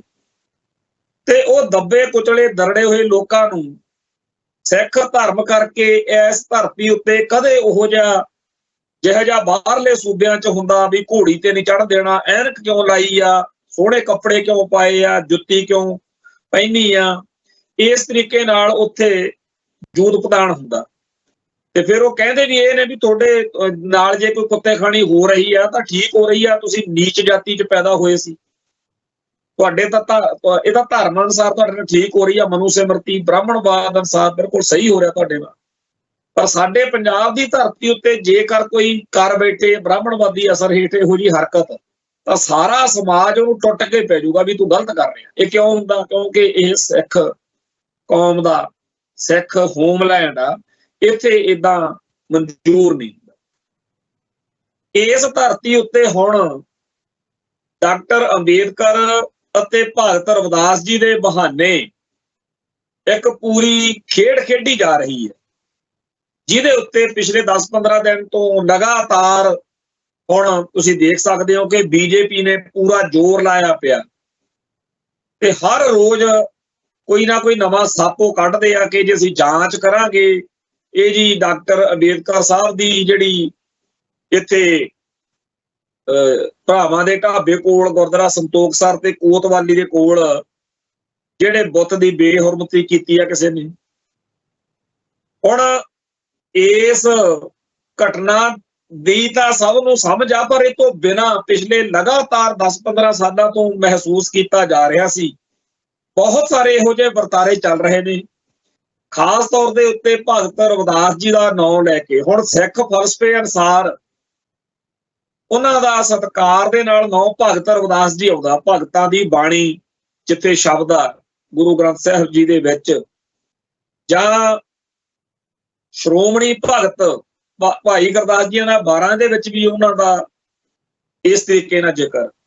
ਪਰ ਕੁਝ ਲੋਕ ਇਸ ਮੌਕੇ ਸਰਗਰਮ ਹੋਏ ਨੇ ਜਿਹੜੇ ਕਹਿੰਦੇ ਆ ਜੇ ਉਹਨਾਂ ਨੂੰ ਸਤਿਗੁਰੂ ਨਾ ਕਿਹਾ ਜਾਂ ਗੁਰੂ ਦੇਵ ਜਾਂ ਗੁਰੂ ਨਾ ਕਿਹਾ ਫਿਰ ਐ ਕਰਾਂਗੇ, ਉਹ ਕਰਾਂਗੇ। ਫਿਰ ਕਹਿੰਦੇ ਆ ਵੀ ਅਸੀਂ ਗੁਰੂ ਗ੍ਰੰਥ ਸਾਹਿਬ ਦੀ ਹਾਜ਼ਰੀ ਦੇ ਵਿੱਚ ਉਹ ਸਾਰਾ ਕੁਝ ਕਰਨਾ ਜਿਹੜਾ ਸਾਨੂੰ ਚੰਗਾ ਲੱਗਦਾ। ਕੀ ਆ ਜੀ ਉਹ ਜੀ ਅਸੀਂ ਆਹ ਨਾਅਰੇ ਲਾਉਣੇ ਆ, ਆਹ ਝੰਡੇ ਚਲਾਉਣੇ ਆ, ਆਹ ਕਰਨਾ, ਉਹ ਕਰਨਾ। ਮਤਲਬ ਇਹ ਇਸ ਸਾਰੀ ਖੇਡ ਦੇ ਪਿੱਛੇ ਕੀ ਹੈ ਕਿ ਰਵਿਦਾਸੀਆ ਭਾਈਚਾਰੇ ਅਤੇ ਸਿੱਖ ਸਮਾਜ ਦਾ ਟਕਰਾਅ ਕਰਾਉਣਾ। ਇਸ ਟਕਰਾਅ ਬਾਰੇ ਮੈਂ ਪਿਛਲੇ ਕਈ ਦਿਨਾਂ ਤੋਂ ਗੱਲ ਕਰ ਰਿਹਾ, ਪਰ ਸਾਡੇ ਭਾਈਚਾਰੇ ਨੂੰ ਇਹ ਗੱਲ ਸਮਝ ਨਹੀਂ ਲੱਗ ਰਹੀ ਕਿ ਪੰਜਾਬ ਦੀ ਧਰਤੀ ਉੱਤੇ ਇਸ ਮਸਲੇ ਦੀ ਕੋਈ ਬੁਨਿਆਦ ਜਾਂ ਇਹਦਾ ਕੋਈ ਅੱਗਾ ਪਿੱਛਾ ਹੈ ਨਹੀਂ। ਪਰ ਫਿਰ ਵੀ ਜਾਣ ਬੁੱਝ ਕੇ ਪੂਰੀ ਪਲਾਨ ਦੇ ਨਾਲ ਹੌਲੀ ਹੌਲੀ ਇਹ ਬਣਾਇਆ ਜਾ ਰਿਹਾ ਕਿ ਸਿੱਖਾਂ ਨੂੰ ਉਕਸਾਇਆ ਜਾਵੇ, ਕੋਈ ਇਹੋ ਜਿਹੀ ਸਿੱਖ ਗੱਲ ਕਰਨ ਜਿਹਦੇ ਨਾਲ ਸਾਰੇ ਭਾਰਤ ਦੇ ਵਿੱਚ ਇਉਂ ਲੱਗਣ ਲਾ ਦਿੱਤਾ ਜਾਵੇ ਕਿ ਇਹ ਤਾਂ ਜੀ ਦਲਿਤ ਭਾਈਚਾਰੇ ਦੇ ਉੱਤੇ ਬੜਾ ਜ਼ੁਲਮ ਕਰਦੇ ਆ। ਡਾਕਟਰ ਅੰਬੇਦਕਰ ਵਾਲੀ ਘਟਨਾ ਵਾਪਰੀ ਆ, ਇਹਦਾ ਸਾਡੇ ਪੰਜਾਬ ਨੂੰ ਜਾਂ ਪੰਥ ਨੂੰ ਤਾਂ ਕੋਈ ਲਾਭ ਨਹੀਂ ਹੋਇਆ। ਇਹਦਾ ਲਾਭ ਕਿਹਨਾਂ ਨੂੰ ਹੋ ਰਿਹਾ? ਜਿਹੜੇ ਪੰਜਾਬ ਨੂੰ ਜਾਂ ਪੰਥ ਨੂੰ ਨਾਵਾਚਕ ਅੱਖ ਨਾਲ ਦੇਖਦੇ ਆ। ਭਾਰਤ ਦੇ ਵਿੱਚ ਜਿਹੜੇ ਇਹ ਦਿਖਾਉਣਾ ਚਾਹੁੰਦੇ ਆ ਕਿ ਜੀ ਪੰਜਾਬ ਦੇ ਵਿੱਚ ਡਾਕਟਰ ਅੰਬੇਦਕਰ ਸਾਹਿਬ ਦਾ ਤਿਰਸਕਾਰ ਹੋ ਰਿਹਾ, ਉਹਨਾਂ ਨੂੰ ਇਸ ਗੱਲ ਦਾ ਫਾਇਦਾ। ਤੇ ਫਿਰ ਜੇ ਇਸ ਤਰੀਕੇ ਨਾਲ ਚੱਲਿਆ ਜਾਵੇ ਤਾਂ ਫਿਰ ਇਹ ਜਿਹੜਾ ਕਰਵਾਇਆ ਕਿਹਨੇ ਹੋਊਗਾ? ਇਹ ਫਿਰ ਜੇ ਐਂ ਸੋਚ ਸਾਜ਼ਿਸ਼ ਦੇ ਹਿਸਾਬ ਨਾਲ ਚੱਲੀਏ, ਨਾ ਤਾਂ ਕਿਸੇ ਨੂੰ ਸਿੱਖ ਨੂੰ ਇਹਦੀ ਲੋੜ ਆ, ਨਾ ਕਿਸੇ ਪੰਜਾਬੀ ਨੂੰ ਇਸ ਤਰ੍ਹਾਂ ਦੀ ਲੋੜ ਆ ਵੀ ਉਹ ਇਸ ਤਰ੍ਹਾਂ ਕਰੇ। ਹਾਲਾਂਕਿ ਸਾਨੂੰ ਤਕਲੀਫ ਪੂਰੀ ਆ ਕਿ ਜੇਕਰ ਇਹ ਸੰਵਿਧਾਨ, ਅਸੀਂ ਤਾਂ ਵੈਸੇ ਜਾਣਦੇ ਆ ਕਿ ਡਾਕਟਰ ਅੰਬੇਦਕਰ ਸਾਹਿਬ ਉਸ ਸੰਵਿਧਾਨ ਘੜਨ ਵਾਲੀ ਸਭਾ ਦੇ ਹੀ ਇੱਕ ਸਰਕਰਦਾ ਜਾਂ ਮੋਢੀ ਚਿਹਰੇ ਆਗੂ ਸ਼ਖਸੀਅਤ ਮੰਨੇ ਜਾ ਸਕਦੇ ਆ, ਪਰ ਉਹਨਾਂ ਨੇ ਸਾਰਾ ਸੰਵਿਧਾਨ ਬਿਲਕੁਲ ਨਹੀਂ ਲਿਖਿਆ ਕਰਿਆ। ਇਹ ਤਾਂ ਬ੍ਰਾਹਮਣਵਾਦੀਆਂ ਦੀ ਚਾਲ ਆ ਕਿ ਜਿਹੜਾ ਵੀ ਬੰਦਾ ਭਾਰਤ ਵਿੱਚ ਇਸ ਸੰਵਿਧਾਨ ਦਾ ਵਿਰੋਧ ਕਰੇਗਾ, ਡਾਕਟਰ ਅੰਬੇਦਕਰ ਸਾਹਿਬ ਨੂੰ ਪਿਆਰ ਕਰਨ ਵਾਲੇ ਦਲਿਤ ਵਰਗ ਜਾਂ ਅੰਬੇਦਕਰਵਾਦੀਆਂ ਨੂੰ ਭੜਕਾਉਣਾ ਸੌਖਾ ਵਾ ਵੀ ਦੇਖੋ ਜੀ ਇਹ ਤਾਂ ਸੰਵਿਧਾਨ ਦਾ ਵਿਰੋਧ ਕਰਦਾ, ਡਾਕਟਰ ਅੰਬੇਦਕਰ ਸਾਹਿਬ ਦਾ ਸੰਵਿਧਾਨ ਲਿਖਿਆ ਹੋਇਆ ਸੀ। ਹਾਲਾਂਕਿ ਡਾਕਟਰ ਅੰਬੇਦਕਰ ਸਾਹਿਬ ਦੇ ਬਾਰੇ ਉਹਨਾਂ ਦੀਆਂ ਸਾਰੀਆਂ ਇੱਕ 25-30 ਕਿਤਾਬਾਂ ਦਾ ਸੈੱਟ ਵਾ, ਉਹ ਮੈਂ ਇੱਥੇ ਉਹਦੇ ਸਾਰੀਆਂ ਕਿਤਾਬਾਂ ਲੈ ਕੇ ਪੜ੍ਹੀਆਂ ਨੇ। ਉਪਰੰਤ ਉਹਨਾਂ ਦੀ ਆਪ ਦੀ ਜਿਹੜੀ ਜੀਵਨੀ ਆ, ਧਨੰਜੈ ਕੀਰ ਨੇ ਜਿਹੜੀ ਸਵੈ ਜੀਵਨੀ ਉਹਨਾਂ ਦੀ ਲਿਖੀ, ਉਹਨਾਂ ਦੀ ਜੀਵਨੀ ਜਿਹੜੀ ਲਿਖੀ ਆ ਆਪਣੀ ਉਹਦੀ ਲਾਈਫ ਸਟੋਰੀ ਲਿਖੀ ਆ, ਉਹਦੇ ਵਿੱਚ ਬਹੁਤ ਵਿਸਥਾਰ ਦੇ ਨਾਲ, ਬਰੀਕੀ ਦੇ ਨਾਲ ਹਰ ਪੱਖ ਲਿਖਿਆ ਹੋਇਆ। ਔਰ ਉਹਦੇ 'ਚ ਲਿਖਿਆ ਹੋਇਆ ਕਿ ਜੇ ਮੈਨੂੰ ਕਹਿੰਦੇ ਆ ਵੀ ਸੰਵਿਧਾਨ ਮੈਂ ਬਣਾਇਆ, ਤੇ ਜੇ ਇਹ ਸੰਵਿਧਾਨ ਮੈਂ ਬਣਾਇਆ, ਜਿਹਨੂੰ ਅੱਗ ਲਾਉਣੀ ਹੋਵੇ ਸਭ ਤੋਂ ਪਹਿਲਾਂ ਮੈਂ ਲਾਉਂ। ਇਹ ਡਾਕਟਰ ਭੀਮ ਰਾਓ ਅੰਬੇਦਕਰ ਦੇ ਬੋਲ ਨੇ। ਦੂਜਾ ਨੁਕਤਾ ਆ ਜਾਂਦਾ ਆਪਣੇ ਭਗਤ ਰਵਿਦਾਸ ਜੀ ਵਾਲਾ। ਬਾਕੀਆਂ ਦੀ ਤਾਂ ਚਲੋ ਆਪਦੀ ਜੋ ਹੈ, ਜਿਹੜੇ ਸਿੱਖ ਧਰਮ ਤੋਂ ਦੂਰ ਨੇ ਉਹਨਾਂ ਦੀ ਗੱਲ ਆਪਦੀ ਆ। ਸਾਡੀ ਸਮੱਸਿਆ ਤਾਂ ਉਹਨਾਂ ਸਿੱਖਾਂ ਬਾਰੇ ਆ ਜਿਹੜੇ ਸਿੱਖ ਫਲਸਫੇ ਨੂੰ ਮੰਨਦੇ ਆ, ਜਿਹੜੇ ਰਵਿਦਾਸੀਏ ਭਾਈਚਾਰੇ ਦੇ ਸਿੱਖਾਂ ਨੇ ਸਿੱਖ ਧਰਮ ਅਪਣਾ ਲਿਆ। ਉਹਨਾਂ ਨੂੰ ਕੋਈ ਜੇ ਜ਼ੁਲਮ ਕਰ ਰਿਹਾ, ਧੱਕਾ ਕਰ ਰਿਹਾ, ਉਹਦੇ ਜ਼ਬਰ ਕਰ ਰਿਹਾ, ਤਾਂ ਉਹ ਅਕਾਲ ਤਖਤ ਸਾਹਿਬ ਵਾਲੇ ਜਾਂ ਸ਼੍ਰੋਮਣੀ ਕਮੇਟੀ ਵਾਲੀ ਦੇਖਣਗੇ। ਪਰ ਅਕਾਲ ਤਖਤ ਸਾਹਿਬ ਜਾਂ ਸ਼੍ਰੋਮਣੀ ਕਮੇਟੀ ਤੋਂ ਕੋਈ ਸੇਧ ਨਹੀਂ ਮਿਲ ਰਹੀ। ਖਾਸ ਤੌਰ ਦੇ ਉੱਤੇ ਰਵਿਦਾਸੀਆ ਸਿੱਖਾਂ ਨੂੰ ਸਿੱਖ ਫਲਸਫੇ ਅਨੁਸਾਰ ਹੀ ਸਾਰਾ ਜਿਹੜਾ ਆਪਣਾ ਇਹ ਦਿਨ ਤਿਉਹਾਰ ਆ ਉਹ ਮਨਾਉਣ ਦਾ ਸਦੀਆਂ ਤੋਂ, ਪਿਛਲੇ ਕਈ ਸਾਲਾਂ ਤੋਂ ਇਹ ਚੱਲ ਰਿਹਾ।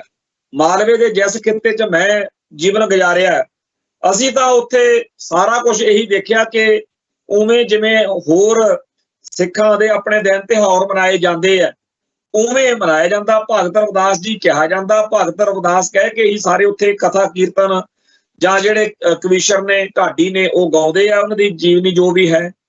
ਪਰ ਹੁਣ ਇਹਨਾਂ ਦਿਨਾਂ 'ਚ ਉਹਨਾਂ ਨੂੰ ਡਰਾਇਆ ਧਮਕਾਇਆ ਜਾ ਰਿਹਾ ਕਿ ਜੀ ਜੇ ਤੁਸੀਂ ਗੁਰੂ ਰਵਿਦਾਸ ਨਹੀਂ ਕਹਿਣਾ ਤਾਂ ਅਸੀਂ ਐ ਕਰ ਦਿਆਂਗੇ, ਉਹ ਕਰ ਦਿਆਂਗੇ। ਇੱਕ ਇੱਥੇ ਵੀਡੀਓ ਪਾ ਕੇ ਲੱਗਿਆ ਸੀ ਕਲਪਣ ਵੀ ਜੇ ਕਿਸੇ ਨੇ ਪੱਗ ਬੰਨੀ ਵਾਲੀ ਫੋਟੋ ਲਾਈ ਤਾਂ ਚੱਕ ਦਿਆਂਗੇ ਫੱਟੇ, ਅਸੀਂ 120 ਧਾਰਾ ਜਿਹੜੀ ਆ ਉਹਦੀ ਦੇਸ਼ ਧਰੋਹ ਦੀ ਲਵਾ ਦਿਆਂਗੇ, ਅਸੀਂ ਜੀ ਧਰਮਾਂ ਖਿਲਾਫ ਨਫ਼ਰਤ ਫੈਲਾਉਣ ਦੀ ਧਾਰਾ ਲਵਾ ਦਿਆਂਗੇ।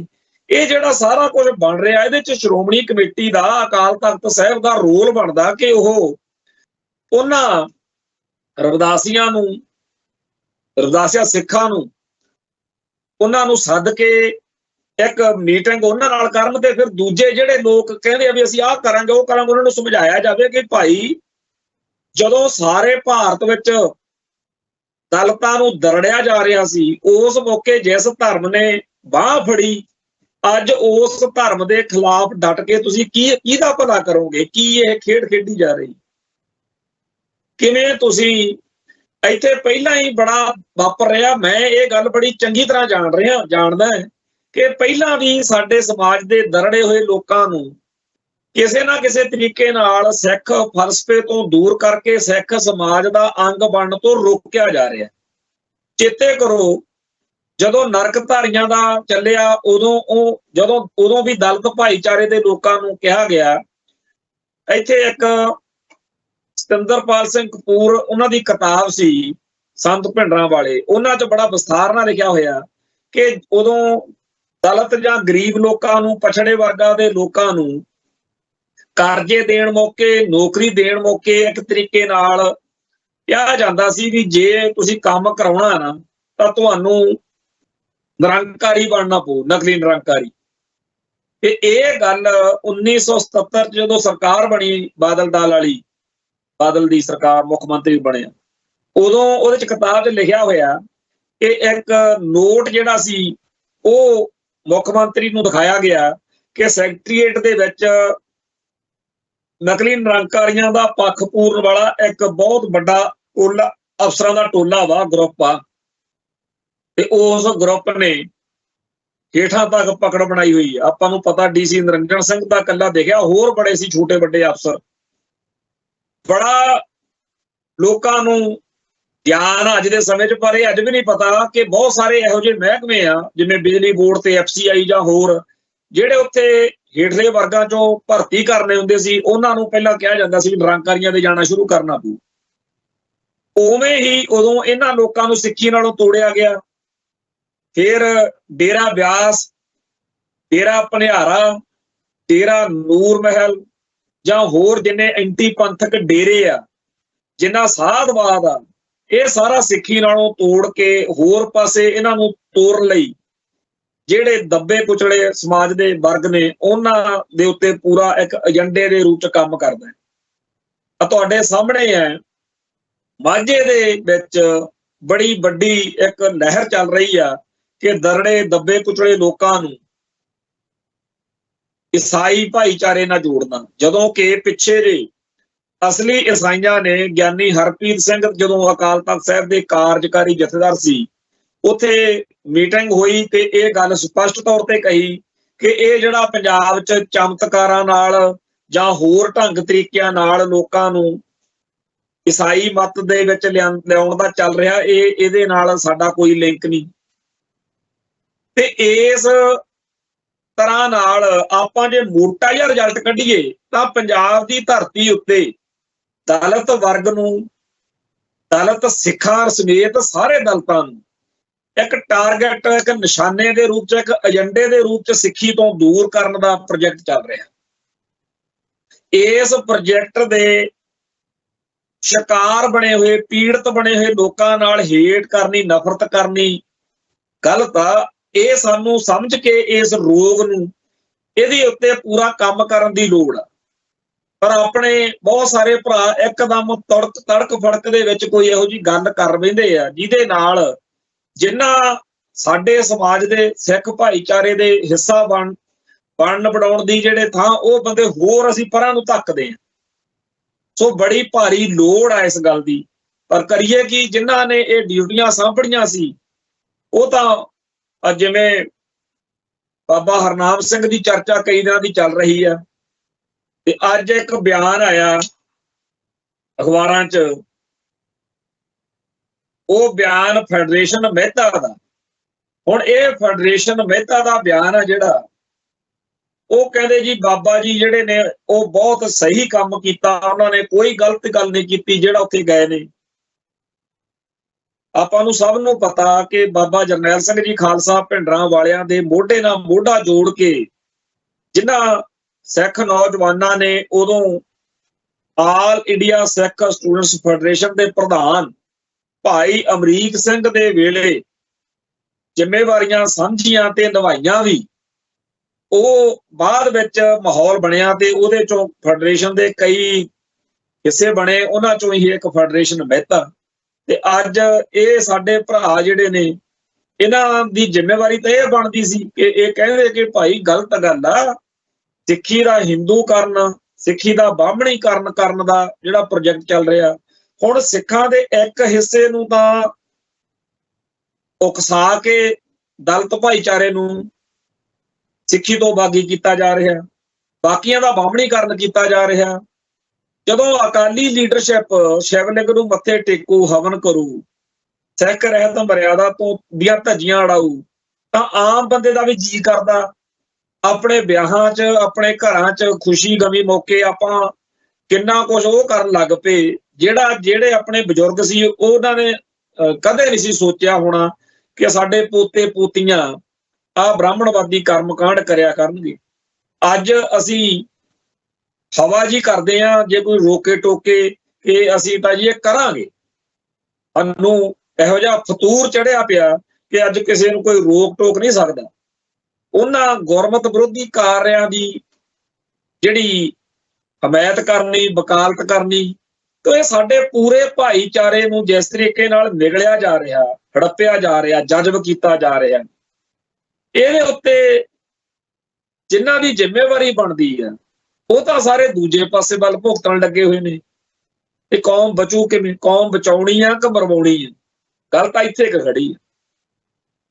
ਜਿਹੜੇ ਸੋਚਦੇ ਆ ਕਿ ਜੀ ਅਸੀਂ ਅੱਜ ਮੌਕੇ ਦੇ ਉੱਤੇ ਆਹ ਗੱਲ ਕਹਿ ਕੇ ਫਲਾਨੇ ਬੰਦੇ ਨੂੰ ਖੁਸ਼ ਕਰ ਲਾਂਗੇ, ਫਲਾਨੀ ਰਾਜਨੀਤਿਕ ਧਿਰ ਨੂੰ ਖੁਸ਼ ਕਰ ਲਾਂਗੇ, ਜਾਂ ਹੋਰ ਸਵਾਰਥ ਨੇ, ਤਾਂ ਇਹ ਗੱਲ ਚੇਤੇ ਰੱਖੋ ਕਿ ਇਤਿਹਾਸ ਵਿੱਚ ਵੀ ਇਹ ਚੀਜ਼ਾਂ ਦਰਜ ਹੁੰਦੀਆਂ ਨੇ ਤੇ ਆਉਣ ਵਾਲੇ ਸਮੇਂ ਦੇ ਵਿੱਚ ਇਹ ਸਾਰੀਆਂ ਚੀਜ਼ਾਂ ਜਿਹੜੀਆਂ ਨੇ ਉੱਥੇ ਦਰਜ ਹੋਣੀਆਂ ਨੇ ਕਿ ਉਦੋਂ ਕਿਹਨੇ ਕੀ ਕੀਤਾ ਸੀ।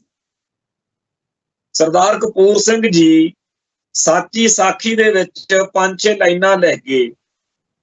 ਉਹ ਕਿਸ ਪ੍ਰਸੰਗ ਵਿੱਚ ਵਾਪਰੀਆਂ, ਕਿਵੇਂ ਵਾਪਰੀਆਂ, ਉਹ ਕਿਸੇ ਨੂੰ ਅੱਜ ਉਹਦੇ ਉੱਤੇ ਬਹੁਤੀ ਬੰਦਾ ਚਿੰਤਾ ਨਹੀਂ ਕਰਦਾ, ਪਰ ਉਹ 5-6 ਲਾਈਨਾਂ ਜਦੋਂ ਪੜ੍ਹਦਾ ਹੈ ਕਿ ਜੀ ਸਿੱਖ ਕੌਮ ਨੇ ਬੜਾ ਤਰੱਦਦ ਕੀਤਾ ਸੀ ਕਿ ਡਾਕਟਰ ਭੀਮ ਰਾਓ ਅੰਬੇਦਕਰ ਅਤੇ ਉਹਨਾਂ ਦੇ ਜਿਹੜੇ ਸਮਰਥਕ ਆ ਉਹਨਾਂ ਨੂੰ ਸਿੱਖ ਸਜਾਉਣ ਦਾ ਪ੍ਰੋਜੈਕਟ ਚੱਲ ਰਿਹਾ ਸੀ। ਤੇ ਸਰਦਾਰ ਕਪੂਰ ਸਿੰਘ ਆਪਦੀ ਸਾਚੀ ਸਾਖੀ ਨਾਮੀ ਕਿਤਾਬ 'ਚ ਲਿਖਦੇ ਆ, ਇਉਂ ਰੰਗਰੇਟੇ ਗੁਰ ਕੇ ਬੇਟੇ, ਇਉਂ ਕਰੋੜਾਂ ਦੀ ਗਿਣਤੀ 'ਚ ਰੰਗਰੇਟੇ ਗੁਰ ਕੇ ਬੇਟੇ ਗੁਰੂ ਦੇ ਦਰ ਤੇ ਸਿੱਖ ਸਜਣ ਆਏ, ਪਰਤਾ ਦਿੱਤੇ ਗਏ, ਜਿਵੇਂ ਕਿਸੇ ਵੇਲੇ ਪੁਜਾਰੀਆਂ ਨੇ 9ਵੇਂ ਪਾਤਸ਼ਾਹ ਨੂੰ ਦਰਬਾਰ ਸਾਹਿਬ ਵਿੱਚ ਨਹੀਂ ਸੀ ਜਾਣ ਦਿੱਤਾ। ਕੁਛ ਇਸ ਤਰ੍ਹਾਂ ਦੇ ਸ਼ਬਦ ਨੇ। ਉਹ ਜਿਹੜਾ ਵੇਲਾ ਸੀ ਉਹਨੂੰ ਪੜ੍ਹ ਕੇ ਸੁਣ ਕੇ ਆਪਾਂ ਸਾਰੇ ਕਹਿੰਦੇ ਆ ਕਿ ਮਾੜੀ ਗੱਲ ਕੀਤੀ, ਤੇ ਅੱਜ ਵੀ ਤਾਂ ਉਹੀ ਕੁਝ ਹੋ ਰਿਹਾ। ਅੱਜ ਵੀ ਦਲਿਤ ਵਰਗ ਨੂੰ ਸਿੱਖੀ ਨਾਲੋਂ ਤੋੜਨ ਦਾ ਪ੍ਰੋਜੈਕਟ ਚੱਲ ਰਿਹਾ, ਬਾਕੀਆਂ ਦਾ ਹਿੰਦੂਕਰਨ ਕਰਨ ਦਾ ਪ੍ਰੋਜੈਕਟ ਚੱਲ ਰਿਹਾ। ਤੇ ਜਿਨ੍ਹਾਂ ਧਿਰਾਂ ਧੜਿਆਂ ਸੰਸਥਾਵਾਂ ਸ਼ਖਸੀਅਤਾਂ ਦਾ ਕੰਮ ਆ, ਉਹ ਕਹਿੰਦੇ ਆ ਜੀ ਤੁਹਾਨੂੰ ਅਕਲ ਨਹੀਂ ਹੈਗੀ, ਤੁਹਾਨੂੰ ਸਮਝ ਨਹੀਂ ਹੈਗੀ। ਇਹ ਗੱਲਾਂ ਦਾ ਕੌਮ ਨੂੰ ਫਾਇਦਾ ਹੋਊਗਾ ਸਿੱਖੀ ਦਾ ਹਿੰਦੂਕਰਨ ਕਰਨ ਨਾਲ। ਤੁਹਾਨੂੰ ਅਕਲ ਨਹੀਂ ਹੈਗੀ, ਸਿੱਖ ਰਿਹਾ ਤਾਂ ਮਰਿਆਦਾ ਦੀਆਂ ਧੱਜੀਆਂ ਉਡਾਉਣ ਨਾਲ ਫਾਇਦਾ ਹੋਊਗਾ ਕੌਮ ਨੂੰ। ਤੁਹਾਨੂੰ ਸਮਝ ਨਹੀਂ ਹੈਗੀ, ਤੁਹਾਨੂੰ ਅਕਲ ਨਹੀਂ ਹੈਗੀ। ਸਿੱਖੀ ਜਿਹੜੀ ਆ ਜੇ ਉਹਦੇ ਉੱਤੇ ਸਨਾਤਨੀ ਜਾਂ ਬ੍ਰਾਹਮਣਵਾਦੀ ਰੰਗ ਚੜ ਜਾਵੇ, ਇਹਦਾ ਫਾਇਦਾ ਹੋਊ ਕੌਮ ਨੂੰ। ਕਮਾਲ ਦੀ ਗੱਲ ਹੈ ਜੀ। ਇਹ ਕੀ ਹੋ ਕੀ ਰਿਹਾ ਸਾਡੀ ਕੌਮ ਨੂੰ। ਤੇ ਜਿਹੜੀ ਸਾਡੀ ਜਮਾਤ ਸੀ, ਗੁਰਦੁਆਰਾ ਸੁਧਾਰ ਲਹਿਰ ਦੇ ਵਿੱਚੋਂ ਅਕਾਲੀ ਧਾਰਾ ਪ੍ਰਗਟ ਹੋਈ ਸੀ, ਉਹ ਅਕਾਲੀ ਧਾਰਾ ਦਾ ਹਾਲ ਕੀ ਆ ਉਹ ਆਪਾਂ ਨੂੰ ਸਭ ਨੂੰ ਪਤਾ। 35-40 ਅਕਾਲੀ ਦਲ ਬਣ ਗਏ ਤੇ ਜਿਹੜਾ ਭਾਰਤੀ ਸਟੇਟ ਨੂੰ ਮਨਜ਼ੂਰ ਅਕਾਲੀ ਦਲ ਹੋਇਆ, ਜਿਹਨੂੰ ਆਪਾਂ ਵੀ ਵੋਟਾਂ ਪਾ ਕੇ 3 ਵਾਰੀ ਮੁੱਖ ਮੰਤਰੀ ਬਣਾਇਆ, ਉਹ ਪੰਜਾਬੀ ਪਾਰਟੀ ਬਣਿਆ ਹੋਇਆ। ਉਹ ਕਹਿੰਦਾ ਸਾਡਾ ਪੰਥ ਨਾਲ ਕੋਈ ਸੰਬੰਧ ਹੀ ਨਹੀਂ। ਹੁਣ ਚੱਲ ਰਿਹਾ ਕਿ ਜੀ ਅਕਾਲ ਤਖ਼ਤ ਸਾਹਿਬ ਤੋਂ ਤਨਖਾਹ ਭੁਗਤ ਲਈ, ਭਾਵੇਂ ਕਿ ਅੱਜ ਉੱਥੇ ਪਟਿਆਲੇ ਕੋਲੇ ਉਹ ਜਿਹੜੀ 7 ਮੈਂਬਰੀ ਕਮੇਟੀ ਆ ਉਹਦੀ ਮੀਟਿੰਗ ਹੋਈ ਹੈ। ਉੱਥੇ ਮੀਟਿੰਗ ਤੋਂ ਬਾਅਦ ਵਿੱਚ ਛੋਟਾ ਜਿਹਾ ਇੱਕ ਪ੍ਰੈਸ ਨੋਟ ਜਿਹੜਾ ਉਹ ਬੋਲਿਆ ਗਿਆ ਤੇ ਪੜ੍ਹਿਆ ਗਿਆ ਜਾਂ ਜਾਰੀ ਕੀਤਾ ਗਿਆ ਪ੍ਰਧਾਨ ਸਾਹਿਬ ਦੇ ਵੱਲੋਂ, ਸ਼੍ਰੋਮਣੀ ਕਮੇਟੀ ਦੇ ਪ੍ਰਧਾਨ ਹਰਜਿੰਦਰ ਸਿੰਘ ਧਾਮੀ ਵੱਲੋਂ। ਉਹਦੇ ਅਨੁਸਾਰ ਤਾਂ ਸਿੱਧੀ ਜੀ ਗੱਲ ਆ ਵੀ ਅਸੀਂ ਜੀ 11 ਤਰੀਕ ਲਈ ਬਾਦਲ ਦਲ ਦੇ ਜਿਹੜੇ ਪ੍ਰਧਾਨ ਆ ਇਸ ਮੌਕੇ ਭੁੰਦੜ ਸਾਹਿਬ, ਉਹਨਾਂ ਨੂੰ ਸੁਨੇਹਾ ਲਾ ਰਹੇ ਆ ਕਿ ਤੁਸੀਂ ਪਹਿਲਾਂ ਆਓ 11 ਤਰੀਕ ਨੂੰ ਇੱਥੇ ਸਾਡੇ ਨਾਲ ਮੀਟਿੰਗ 'ਚ ਬੈਠੋ। 7 ਮੈਂਬਰੀ ਜਿਹੜੀ ਅਕਾਲ ਤਖ਼ਤ ਸਾਹਿਬ ਵਾਲੀ ਭਰਤੀ ਕਮੇਟੀ ਆ, ਕਿ ਕੀ ਤੁਸੀਂ ਅਕਾਲ ਤਖ਼ਤ ਸਾਹਿਬ ਵਾਲੀ 7 ਮੈਂਬਰੀ ਕਮੇਟੀ ਆ ਜਿਹੜੀ, ਇਹਦੇ ਤੋਂ ਭਰਤੀ ਕਰਵਾਉਣ ਨੂੰ ਤਿਆਰ ਹੋ, ਇਹਨੂੰ ਮੰਨਦੇ ਹੋ? ਹੁਣ 11 ਤਰੀਕ ਨੂੰ ਜਦੋਂ ਬਲਵਿੰਦਰ ਸਿੰਘ ਜੀ ਭੁੰਦੜ ਪਧਾਰਨਗੇ, ਉਹ ਆ ਕੇ ਕਹਿ ਦੇਣਗੇ ਜੀ ਹਾਂ ਜੀ ਅਸੀਂ ਤਿਆਰ ਹਾਂ। ਉਸ ਤੋਂ ਬਾਅਦ ਚ ਫੇਰ ਅਗਲਾ ਸਵਾਲ ਕਿ ਕੀ ਫੇਰ ਪਹਿਲਾਂ ਵਾਲੀ ਜਿਹੜੀ ਕਹਿੰਦੇ ਜੇ ਅਸੀਂ ਤਾਂ ਇੰਨੇ ਲੱਖ ਪਰਚੀ ਕੱਟਦੀ 24-25 ਲੱਖ। ਹੈਰਾਨੀ ਦੀ ਗੱਲ ਇਹ ਹੈ ਕਿ ਪਿਛਲੇ ਸਾਲ 1.5 ਸਾਲ ਤੋਂ ਇਹ ਰੌਲਾ ਪੈ ਰਿਹਾ ਕਿ ਸ਼੍ਰੋਮਣੀ ਕਮੇਟੀ ਦੀਆਂ ਵੋਟਾਂ ਬਣਾਉਣ ਲਈ ਸਿੱਖਾਂ ਦੇ ਵਿੱਚ ਕੋਈ ਉਤਸ਼ਾਹ ਨਹੀਂ ਹੈ। ਬਾਰ-ਬਾਰ ਤਰੀਕ ਵਧਾਈ ਜਾਂਦੀ ਹੈ ਤੇ ਵੋਟਰ ਬਣਨ ਨੂੰ ਕਹਿੰਦੇ ਜੀ ਲੋਕ ਤਿਆਰ ਨਹੀਂ ਹੈਗੇ। ਨਿਰਾਸ਼ਾ ਹੀ ਬੜੀ ਆ, ਲੋਕ ਕਹਿੰਦੇ ਆ ਜੀ ਕੀ ਫਾਇਦਾ। ਇੱਕ ਪਾਸੇ ਤਾਂ ਸ਼੍ਰੋਮਣੀ ਗੁਰਦੁਆਰਾ ਪ੍ਰਬੰਧਕ ਕਮੇਟੀ ਭਾਵੇਂ ਪ੍ਰਬੰਧਕਾਂ ਨਾਲ ਜਾਂ ਪ੍ਰਬੰਧ ਨਾਲ ਸਾਡੇ ਜਿੰਨੇ ਮਰਜ਼ੀ ਇਤਰਾਜ਼ ਜਾਂ ਬੇਇਤਫਾਕੀਆਂ ਸਾਡੀਆਂ ਹੋਣ, ਪਰ ਅੱਜ ਵੀ ਜਿਹੋ ਜਿਹੀ ਨਫ਼ਰਤ ਆਮ ਸਿੱਖ ਸਮਾਜ ਵਿੱਚ, ਜਿਹੋ ਜਿਹਾ ਵਿਰੋਧ ਅਕਾਲੀਆਂ ਖਿਲਾਫ ਆ, ਉਹ ਜਿਹਾ ਸ਼੍ਰੋਮਣੀ ਕਮੇਟੀ ਦੇ ਖਿਲਾਫ ਤਾਂ ਹੈ ਨਹੀਂ। ਪਰ ਸ਼੍ਰੋਮਣੀ ਕਮੇਟੀ ਲਈ ਤਾਂ ਬਾਰ-ਬਾਰ ਸਮਾਂ ਵਧਾਉਣਾ ਪੈ ਰਿਹਾ, ਕੋਈ ਵੋਟਰ ਬਣਨ ਨੂੰ ਤਿਆਰ ਨਹੀਂ। ਤੇ ਇਹ ਕਹਿੰਦੇ ਜੀ ਸਾਡੇ ਕੋਲੋਂ ਤਾਂ ਲੱਖਾਂ ਦੀ ਤਾਦਾਦ ਵਿੱਚ ਵੋਟਰ ਬਣਨ ਲਈ, ਸਾਡੇ ਮੈਂਬਰ ਬਣਨ ਲਈ ਬਾਦਲ ਦਲ ਦੇ, ਅਕਾਲੀ ਦਲ ਦੇ ਲੋਕ ਪਰਚੀਆਂ ਲੈ ਗਏ ਚੱਕ ਕੇ। ਕਹਿੰਦੇ ਹੈਰਾਨੀ ਦੀ ਗੱਲ ਆ ਕਿ ਇੱਕ ਪਾਸੇ ਤੁਸੀਂ ਕਹਿੰਦੇ ਹੋ ਕਿ ਸ਼੍ਰੋਮਣੀ ਕਮੇਟੀ ਦੇ ਮੈਂਬਰ ਨਹੀਂ ਬਣ ਰਿਹਾ, ਕੋਈ ਵੋਟਰ ਨਹੀਂ ਬਣ ਰਿਹਾ, ਤੇ ਅਕਾਲੀ ਦਲ ਦੇ ਮੈਂਬਰ ਬਣਨ ਨੂੰ ਬੜੇ ਤਿਆਰ ਨੇ ਲੋਕ। ਹੈ ਕਮਾਲ ਦੀ ਗੱਲ। ਚਲੋ, ਪਰ ਗੱਲ ਇਹ ਹੈ ਕਿ ਹੁਣ ਬਾਦਲ ਦਲ ਨੇ ਜਿਵੇਂ ਅੱਜ ਜਿਹੜਾ ਰਵੱਈਆ ਦਿਖਾਇਆ, ਹੋ ਸਕਦਾ ਉਹ ਧਾਮੀ ਸਾਹਿਬ ਨੂੰ ਜਾਣ ਤੋਂ ਰੋਕ ਦੇ, ਪਰ ਜੇਕਰ ਬਾਦਲ ਦਲ ਨੇ ਇਹ ਸਹਿਮਤੀ ਮਰਦੇ ਖਪਦਿਆਂ ਨੇ ਮੰਨੀ ਦਿੱਤੀ ਹੈ, ਫਿਰ ਤਾਂ ਇਹ ਆ ਕਿ 100 ਗੰਢੇ ਤੇ 100 ਛਿੱਤਰ ਉਹ ਕੰਮ ਹੁੰਦਾ ਲੱਗਦਾ। ਪਹਿਲਾਂ ਕਹਿੰਦੇ ਸੀਗੇ ਵੀ ਜੇ ਅਸੀਂ 7 ਮੈਂਬਰੀ ਅਕਾਲ ਤਖ਼ਤ ਸਾਹਿਬ ਵਾਲੀ ਕਮੇਟੀ ਮੰਨ ਲਈ, ਸਾਡਾ ਤਾਂ ਜੀ ਕਾਨੂੰਨ ਅਨੁਸਾਰ ਸਾਡਾ ਤਾਂ ਦਲ ਦੀ ਮਾਨਤਾ ਹੀ ਰੱਦ ਹੋ ਜੂ। ਪਰ ਹੁਣ ਲੱਗਦਾ ਜਦੋਂ ਭੁੰਦੜ ਸਾਹਿਬ ਆ ਕੇ ਕਹਿਣਗੇ ਵੀ ਹਾਂ ਮੰਨਦੇ ਆ, ਕਿਉਂਕਿ ਇਹ ਜੇ ਕਹਿਣਗੇ ਕਿ ਅਸੀਂ ਮੰਨਦੇ ਨਹੀਂ, ਫਿਰ ਤਾਂ ਅਕਾਲ ਤਖ਼ਤ ਸਾਹਿਬ ਦੇ ਭਗੌੜੇ ਮੰਨੇ ਜਾਣਗੇ। ਔਰ ਇਹ ਗੱਲ ਹਰਜਿੰਦਰ ਸਿੰਘ ਧਾਮੀ ਪ੍ਰਧਾਨ ਸ਼੍ਰੋਮਣੀ ਗੁਰਦੁਆਰਾ ਪ੍ਰਬੰਧਕ ਕਮੇਟੀ ਨੂੰ ਲਿਖ ਕੇ 7 ਮੈਂਬਰਾਂ ਦੇ ਸਾਈਨ ਨਾਲ ਅਕਾਲ ਤਖ਼ਤ ਸਾਹਿਬ ਦੇ ਜਥੇਦਾਰ ਨੂੰ ਦੇਣੀ ਪਊਗੀ ਕਿ ਜੀ ਅਸੀਂ ਅਕਾਲੀ ਦਲ ਦੇ ਪ੍ਰਧਾਨ ਨੂੰ, ਭੁੰਦੜ ਸਾਹਿਬ ਨੂੰ ਪੁੱਛ ਲਿਆ, ਉਹ ਕਹਿੰਦੇ ਜੀ ਸਾਨੂੰ ਨਹੀਂ ਮਨਜ਼ੂਰ ਹੈਗੀ ਤੁਹਾਡੀ ਕਮੇਟੀ। ਇਹਦਾ ਅਰਥ ਸਿੱਧਾ ਹੀ ਆ ਕਿ ਅਕਾਲ ਤਖ਼ਤ ਸਾਹਿਬ ਦੇ ਹੁਕਮ ਦੀ ਉਲੰਘਣਾ। ਤੋ ਇਸ ਗੱਲ ਤੋਂ ਤਾਂ ਉਹ ਬਚਣਾ ਹੀ ਚਾਹਣਗੇ। ਮੈਨੂੰ ਨਹੀਂ ਲੱਗਦਾ ਹੈਗਾ ਕਿ ਉਹ ਇਹ ਕਹਿਣਗੇ ਜੀ ਵੀ ਠੀਕ ਹੈ ਜੀ ਅਸੀਂ ਮੰਨਦੇ ਹਾਂ, ਯਾਨੀ ਕਿ 100 ਗੰਢੇ ਤੇ 100 ਛਿੱਤਰ। ਫਿਰ ਲੋਕ ਜ਼ਰੂਰ ਘੇਰਨਗੇ ਕਿ ਤੁਸੀਂ ਤਾਂ ਕਹਿੰਦੇ ਸਾਡੀ ਮਾਨਤਾ ਰੱਦ ਹੋ ਜੂ, ਹੁਣ ਕਿਵੇਂ 7 ਮੈਂਬਰੀ ਕਮੇਟੀ ਮੰਨ ਲਈ? ਕਿਉਂਕਿ ਹਾਲਾਤ ਉੱਥੇ ਘੇਰ ਕੇ ਲੈ ਆਏ ਨੇ ਇਹਨਾਂ ਨੂੰ ਕਿ ਸਪਸ਼ਟ ਤੌਰ ਤੇ ਦੱਸੋ ਕਿ ਅਕਾਲ ਤਖ਼ਤ ਸਾਹਿਬ ਵਾਲੀ 7 ਮੈਂਬਰੀ ਕਮੇਟੀ ਨੂੰ ਮੰਨਦੇ ਹੋ ਕਿ ਨਹੀਂ ਮੰਨਦੇ। ਇਹ ਅੱਜ ਉੱਥੇ ਫੈਸਲਾ ਹੋਇਆ।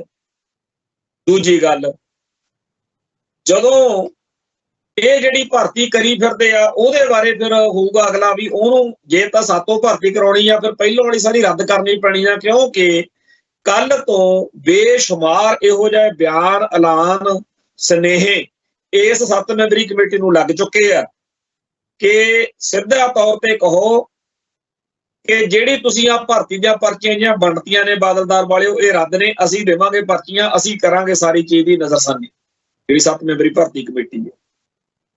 ਤੋ ਹੁਣ 11 ਵਾਲੀ ਜਿਹੜੀ ਮੀਟਿੰਗ ਆ ਉਹਦੇ ਵਿੱਚ ਇੱਕ ਤਾਂ ਸਪਸ਼ਟ ਤੌਰ ਤੇ ਇਹ ਪੁੱਛਗਿੱਛ ਹੋ ਜੂ ਤੇ ਉੱਥੇ ਲੱਗਦਾ ਇਹੀ ਆ ਕਿ ਉਹ ਕਹਿਣਗੇ ਜੀ ਅਸੀਂ ਹਾਰ ਗਏ, ਅਸੀਂ ਹੰਭ ਗਏ, ਜਿਹੜਾ ਡਰਾਮਾ ਸ਼ੋਸ਼ੇਬਾਜ਼ੀ ਜਿਹੜੀ ਪਤਾ ਨਹੀਂ ਉਹ ਕਿੱਥੋਂ ਬੰਦੇ ਲੱਭੇ ਜਿਹੜੇ ਕਹਿੰਦੇ ਸੀ ਮਾਨਤਾ ਰੱਦ ਹੋ ਜੂ। ਉਸ ਤੋਂ ਬਾਅਦ ਚ ਅਗਲਾ ਕੰਮ ਜਿਹੜਾ ਹੈਗਾ ਉਹ ਸੌਖਾ ਨਹੀਂ ਹੈ। ਮੰਨ ਲਓ ਅਕਾਲ ਤਖ਼ਤ ਸਾਹਿਬ ਵਾਲੀ ਭਰਤੀ ਕਮੇਟੀ ਦੇ ਰਾਹੀਂ ਇੱਕ ਭਰਤੀ ਹੋ ਜਾਂਦੀ ਆ, ਅਕਾਲੀ ਦਲ ਬਣ ਜਾਂਦਾ, ਉਹਦੇ ਵਿੱਚ ਆ ਜਿਹੜੇ ਬਾਕੀ ਬਚੇ 30-35 ਅਕਾਲੀ ਆ ਉਹਨਾਂ ਦੀਆਂ ਦੁਕਾਨਾਂ ਤਾਂ ਉਵੇਂ ਰਹਿਣੀਆਂ ਨੇ। ਇਹ ਤਾਂ ਫਿਰ ਜਿਹੜਾ ਬਾਗੀ ਤੇ ਦਾਗੀ 2 ਧੜਿਆ ਇਕੱਠੇ ਹੋ ਜਾਣਗੇ ਵੱਧ ਤੋਂ ਵੱਧ। ਹੁਣ ਇਸ ਤੋਂ ਅਗਲਾ ਕੰਮ ਕੀ ਆ? ਅਗਲਾ ਕੰਮ ਆ ਕਿ ਏਜੰਡਾ ਕੀ ਹੋਊਗਾ? ਕੀ ਇਸ ਨਵੇਂ ਬਣਨ ਵਾਲੇ ਅਕਾਲੀ ਦਲ ਦਾ ਏਜੰਡਾ ਉਹੀ ਹੋਊਗਾ ਵੀ ਸਾਡਾ ਪੰਥ ਨਾਲ ਕੋਈ ਸੰਬੰਧ ਨਹੀਂ, ਇਸ ਦਾ ਪੰਜਾਬੀ ਪਾਰਟੀ ਆ? ਕੀ ਇਸ ਨਵੇਂ ਬਣਨ ਵਾਲੇ ਅਕਾਲੀ ਦਲ ਦਾ ਨਵਾਂ ਏਜੰਡਾ ਨਹੀਂ ਹੋਣਾ ਚਾਹੀਦਾ? ਜਿਹੜਾ ਪੰਥਕ ਏਜੰਡਾ ਤਿਆਗਣ ਦਾ ਸੰਤਾਪ ਭੋਗਿਆ ਪੰਥ ਨੇ ਤੇ ਪੰਜਾਬ ਨੇ ਇਸ ਅਕਾਲੀ ਦਲ ਦੇ ਵੱਲੋਂ, ਜਦੋਂ ਇਹਨਾਂ ਨੇ ਪੰਥਕ ਏਜੰਡਾ ਤਿਆਗਤਾ, ਜੇ ਉਹੀ ਸਾਰਾ ਕੁਝ ਰਹਿਣਾ ਹੈ ਤਾਂ ਫਿਰ ਬਣੂਗਾ ਕੀ ਜੀ? ਕੀ ਫਾਇਦਾ ਹੋਇਆ ਫਿਰ ਸਾਰੀ ਅਕਾਲ ਤਖ਼ਤ ਸਾਹਿਬ ਦਾ ਇਨਵੋਲਵ ਹੋਣਾ ਜਾਂ ਅਕਾਲ ਤਖ਼ਤ ਸਾਹਿਬ ਦੀ ਅਗਵਾਈ ਵਾਲੀ ਜਿਹੜੀ 7 ਮੈਂਬਰੀ ਕਮੇਟੀ ਆ ਉਹਦਾ ਫਿਰ ਕੀ ਰੋਲ ਬਣਿਆ ਜੇਕਰ ਇਹਨੇ ਉਹੋ ਜਿਹਾ ਹੀ ਅਕਾਲੀ ਦਲ ਬਣਨਾ ਜਿਹੜਾ ਪਹਿਲੋਂ ਹਵਨ ਕਰਾਉਂਦਾ ਫਿਰਦਾ ਸੀ, ਸ਼ਿਵਲਿੰਗਾਂ ਨੂੰ ਮੱਥੇ ਟੇਕਦਾ ਫਿਰਦਾ ਤੇ ਹੋਰ ਪੁੱਠੇ ਸਿੱਧੇ ਚੱਜ ਕਰਦਾ ਫਿਰਦਾ। ਸੋ ਸਮੱਸਿਆ ਜਿਹੜੀ ਆ ਉਹ ਬੜੀ ਉਲਝਾਈ ਪਈ, ਇੰਨਾ ਸੌਖਾ ਨਹੀਂ ਹੈਗਾ। ਇਹ ਤੰਦ ਤਾਣੀ ਬਹੁਤ ਬੁਰੀ ਤਰ੍ਹਾਂ ਉਲਝ ਚੁੱਕੇ। ਵੱਡੇ ਬਾਦਲ ਸਾਹਿਬ ਆਪ ਤਾਂ ਚੜ੍ਹਾਈ ਕਰਕੇ ਹੁਣ ਸੁਖਬੀਰ ਲਈ ਸਿਆਪੇ ਪਾ ਕੇ ਤੁਰ ਗਏ। ਜਿਹੜਾ ਅਕਾਲੀ ਦਲ 1920 ਤੋਂ ਜਾਂ ਉਸ ਤੋਂ ਪਿਛਲੇ ਇਤਿਹਾਸ ਦੇ ਵਿੱਚ ਪੰਥ ਨੂੰ, ਕੌਮ ਨੂੰ ਜਿਹਦਾ ਪਿਆਰ ਕੀਤਾ, ਉਹ ਇਹ ਨਹੀਂ ਹੈ। ਇਹ ਤਾਂ ਉਹਦੀ ਉਹਦਾ ਨਾਂ ਵਰਤੀ ਫਿਰਦੇ ਆ। ਜਿਵੇਂ ਕਿਸੇ ਦੁਕਾਨ ਦੇ ਬਾਹਰ ਲਿਖਿਆ ਹੋਵੇ ਫਲਾਨਾ ਮੈਡੀਕਲ ਸਟੋਰ, ਤੇ ਅੰਦਰ ਕੁਝ ਹੋਰ ਹੀ ਕੰਮ ਚੱਲਦਾ ਹੋਵੇ, ਅੰਦਰ ਦਰਜੀ ਦੀ ਦੁਕਾਨ ਖੋਲੀ ਹੋਵੇ, ਉਹ ਕਹਿੰਦਾ ਬਾਹਰ ਤੁਸੀਂ ਮੈਡੀਕਲ ਸਟੋਰ ਲਿਖਿਆ, ਕਹਿੰਦਾ ਜੀ ਆ ਪਹਿਲਾਂ ਮੈਡੀਕਲ ਸਟੋਰ ਹੁੰਦਾ ਸੀ। ਹੁਣ ਉਵੇਂ ਆ, ਇਹ ਦੁਕਾਨ ਦਾ ਫੱਟਾ ਹੀ ਉਹ ਆ, ਕਹਿੰਦਾ ਅੰਦਰ ਤਾਂ ਕੁਝ ਹੋਰ ਹੀ ਹੈ। ਇਹ ਉਹੋ ਜਿਹੀ ਪੰਥ ਨੂੰ ਸਮਰਪਿਤ ਜਮਾਤ ਨਹੀਂ ਹੈ। ਤੇ ਜੇ ਪੰਥ ਨੂੰ ਸਮਰਪਿਤ ਜਮਾਤ ਆ, ਉਹਦਾ ਤਾਂ ਫਿਰ ਆਨੰਦਪੁਰ ਦਾ ਮਤਾ ਜਾਂ ਰੈਫਰੈਂਡਮ ਜਿਹੜਾ ਉਹਨੇ ਸੈਲਫ ਡਿਟਰਮੀਨੇਸ਼ਨ, ਸਵੇ ਨਿਰਣੇ ਦਾ ਹੱਕ, ਜਾਂ ਕੁਝ ਹੋਰ, ਇਹਨਾਂ ਦਾ ਕੌਮ ਲਈ ਏਜੰਡਾ ਕੀ ਹੈ, ਪੰਥ ਲਈ, ਪੰਜਾਬ ਲਈ ਕੀ ਏਜੰਡਾ? ਤੋ ਇਹ ਸਾਰੀਆਂ ਗੱਲਾਂ ਜਿਹੜੀਆਂ ਨੇ ਅਜੇ ਵਿਚਾਲੇ ਨੇ, ਤੇ ਇਹਨਾਂ ਦੀ ਤਾਂ ਆਪਦੇ ਦਲ ਵਿੱਚ ਸਪਸ਼ਟਤਾ ਨਹੀਂ, ਪਾਟੋ ਧਾੜ ਹੋਏ ਫਿਰਦੇ ਆ। ਤੇ ਇਸ ਮਾਹੌਲ ਵਿੱਚ ਅਕਾਲ ਤਖਤ ਸਾਹਿਬ ਤੇ ਸ਼੍ਰੋਮਣੀ ਕਮੇਟੀ ਦੇ ਉੱਤੇ ਬਹੁਤ ਭਾਰੀ ਜ਼ਿੰਮੇਵਾਰੀ ਹੈ। ਸਿੱਖ ਸਮਾਜ ਦਾ ਹੋ ਰਿਹਾ ਹਿੰਦੂਕਰਨ, ਸਿੱਖ ਸਮਾਜ ਨੂੰ ਪੈਦਾ ਹੋ ਰਹੀਆਂ ਸਮੱਸਿਆਵਾਂ, ਇਹ ਸਾਰੇ ਕਾਸੇ ਦੇ ਵਿੱਚ ਅਕਾਲੀ ਦਲ ਦਾ ਖਿਲਾਰ ਆ, ਜਿਹੜਾ ਅਕਾਲੀ ਦਲ ਦਾ ਡੀਰੇਲ ਹੋਣਾ, ਅਕਾਲੀ ਦਲ ਦਾ ਟੁੱਟ ਭੱਜ ਹੋਣਾ, ਇਹ ਸਾਰੀ ਲੀਡਰਸ਼ਿਪ ਦੀ ਬਹੁਤ ਭਾਰੀ ਇਸ ਮੌਕੇ ਜ਼ਿੰਮੇਵਾਰੀ ਆ। ਇਹ ਦੋਸ਼ੀ ਨੇ ਇਸ ਮਾਹੌਲ ਨੂੰ ਪੈਦਾ ਕਰਨ 'ਚ। ਦੁਸ਼ਮਣ ਨੇ ਜੋ ਕਰਨਾ ਉਹ ਤਾਂ ਕਰੀ ਜਾ ਰਿਹਾ, ਪਰ ਜਿਨ੍ਹਾਂ ਤੇ ਜ਼ਿੰਮੇਵਾਰੀ ਸੀ ਕਿ ਉਹ ਪੰਥ ਨੂੰ, ਕੌਮ ਨੂੰ ਸੇਧ ਦੇਣਗੇ, ਤੇ ਉਹ ਕਹਿ ਦੇਣਗੇ ਜੀ ਅਸੀਂ ਤਾਂ ਸ਼੍ਰੋਮਣੀ ਕਮੇਟੀ 'ਚ ਦਖਲ ਨਹੀਂ ਕਰਦੇ, ਅਸੀਂ ਤਾਂ ਜੀ ਅਕਾਲ ਤਖਤ ਦੇ ਦਖਲ ਨਹੀਂ ਕਰਦੇ, ਪਰ ਕਰੀ ਸਾਰਾ ਕੁਝ ਜਾ ਰਹੇ। ਦੂਜੇ ਪਾਸੇ ਪੰਜਾਬ ਨੂੰ ਇੰਟਰਨੈਸ਼ਨਲ ਲੈਵਲ ਦੇ ਉੱਤੇ ਜਿਸ ਤਰੀਕੇ ਨਾਲ ਇੱਥੇ ਸੜਕਾਂ ਦਾ, ਫਲਾਈਓਵਰਾਂ ਦਾ, ਇਉਂ ਲੱਗਦਾ ਜਿਵੇਂ ਦਿੱਲੀ ਹੈ ਨਾ, ਦਿੱਲੀ 'ਚ ਕਿਤੇ ਜ਼ਮੀਨ ਉਵੇਂ ਖੇਤੀ ਖੂਤੀ ਵਾਲੀ ਤਾਂ ਦਿਖਦੀ ਨਹੀਂ, ਸਾਰਾ ਸ਼ਹਿਰ ਆ। ਉਵੇਂ ਪੰਜਾਬ ਨੂੰ ਫਲਾਈਓਵਰਾਂ ਤੇ ਸੜਕਾਂ ਨਾਲ ਭਰ ਦਿੱਤਾ ਜਾਊਗਾ, ਜਿਸ ਹਿਸਾਬ ਨਾਲ ਲਗਾਤਾਰ ਇੱਥੇ ਆ ਰਿਹਾ ਵੀ ਅੱਜ ਆਹ ਸੜਕ, ਆਹ ਰੇਲ ਦੀ ਲਾਈਨ, ਇਹ ਸਾਰਾ ਕੁਝ ਜਿਹੜਾ ਹੈ ਕਹਿੰਦੇ ਵਿਕਾਸ। ਪੰਜਾਬ ਨੂੰ ਪੰਥਕ ਤੌਰ ਤੇ ਬਦਨਾਮ ਕਰਕੇ, ਬਰਬਾਦ ਕਰਕੇ, ਸਿੱਖੀ ਦਾ ਖੁਰਾ ਖੋਜ ਮਿਟਾ ਦੇਣ ਵਾਲੀ ਸਾਰੀ ਖੇਡ ਜਿੱਥੇ ਚੱਲ ਰਹੀ ਆ, ਉੱਥੇ ਆ ਵਿਕਾਸ ਵਾਲਾ ਵੀ ਵਿੱਚ ਫਾਨਾ ਫਸਾਇਆ ਹੋਇਆ। ਇਹ ਸਾਰੀਆਂ ਚੀਜ਼ਾਂ ਸਾਡੇ ਹਿੱਤਾਂ ਦੇ ਹੱਕ 'ਚ ਨੇ ਕਿ ਉਲਟ ਨੇ? ਇਹਦੇ ਬਾਰੇ ਚਰਚਾ ਕਰਾਉਣ ਤੋਂ ਕਿਵੇਂ ਅਸੀਂ ਲੁਕਦੇ ਜੇ, ਬਚਦੇ ਜੇ, ਭੱਜਦੇ ਜੇ ਫਿਰਦੇ ਆ। ਸੋ ਜਿਹੜੀ ਕੌਮ ਆਪਦੇ ਏਜੰਡੇ ਆਪ ਨਿਰਧਾਰਿਤ ਨਾ ਕਰੇ, ਜਿਹੜੀ ਕੌਮ ਵਿੱਚ ਪਾਟੋ ਧਾੜ ਇੰਨੀ ਜ਼ਿਆਦਾ, ਜਿਹੜੀ ਗਦਾਰੀ ਨੂੰ ਮਾਨਤਾ ਦੇਈ ਫਿਰਦੀ ਹੋਵੇ ਕੌਮ, ਜਿਹੜੀ ਆਪਦੇ ਹਿੱਤਾਂ ਤੇ ਹੱਕਾਂ ਲਈ ਲੜਨ ਵਾਲਿਆਂ ਨੂੰ ਨਿੰਦਣ ਭੰਡਣ 'ਚ ਲੱਗੀ ਰਵੇ ਕੌਮ, ਉਹਦਾ ਕੀ ਬਣ ਸਕਦਾ? ਪਰ ਇਹ ਸਾਰੇ ਕਾਸੇ ਦੇ ਬਾਵਜੂਦ ਸਾਨੂੰ ਯਕੀਨ ਆ, ਸਾਨੂੰ ਆਸ ਆ ਕਿ ਉਹ ਦਿਨ ਲਾਜ਼ਮੀ ਆਊਗਾ ਜਦੋਂ UNO ਦੇ ਵਿੱਚ ਸਾਡੀ ਕੌਮ ਦਾ, ਸਾਡੇ ਮੁਲਕ ਦਾ, ਖਾਲਿਸਤਾਨ ਦਾ ਝੰਡਾ ਝੂਲੂ। ਉਸ ਦਿਨ ਦੀ ਉਡੀਕ ਵਿੱਚ ਤੇ ਆਸ ਵਿੱਚ ਫਤਿਹ ਅਰਜ ਕਰਦਾ ਜੀ। ਨਾਨਕ ਨਾਮ ਚੜ੍ਹਦੀ ਕਲਾ, ਤੇਰੇ ਭਾਣੇ ਸਰਬੱਤ ਦਾ ਭਲਾ। ਵਾਹਿਗੁਰੂ ਜੀ ਕਾ ਖਾਲਸਾ, ਵਾਹਿਗੁਰੂ ਜੀ ਕੀ ਫਤਿਹ।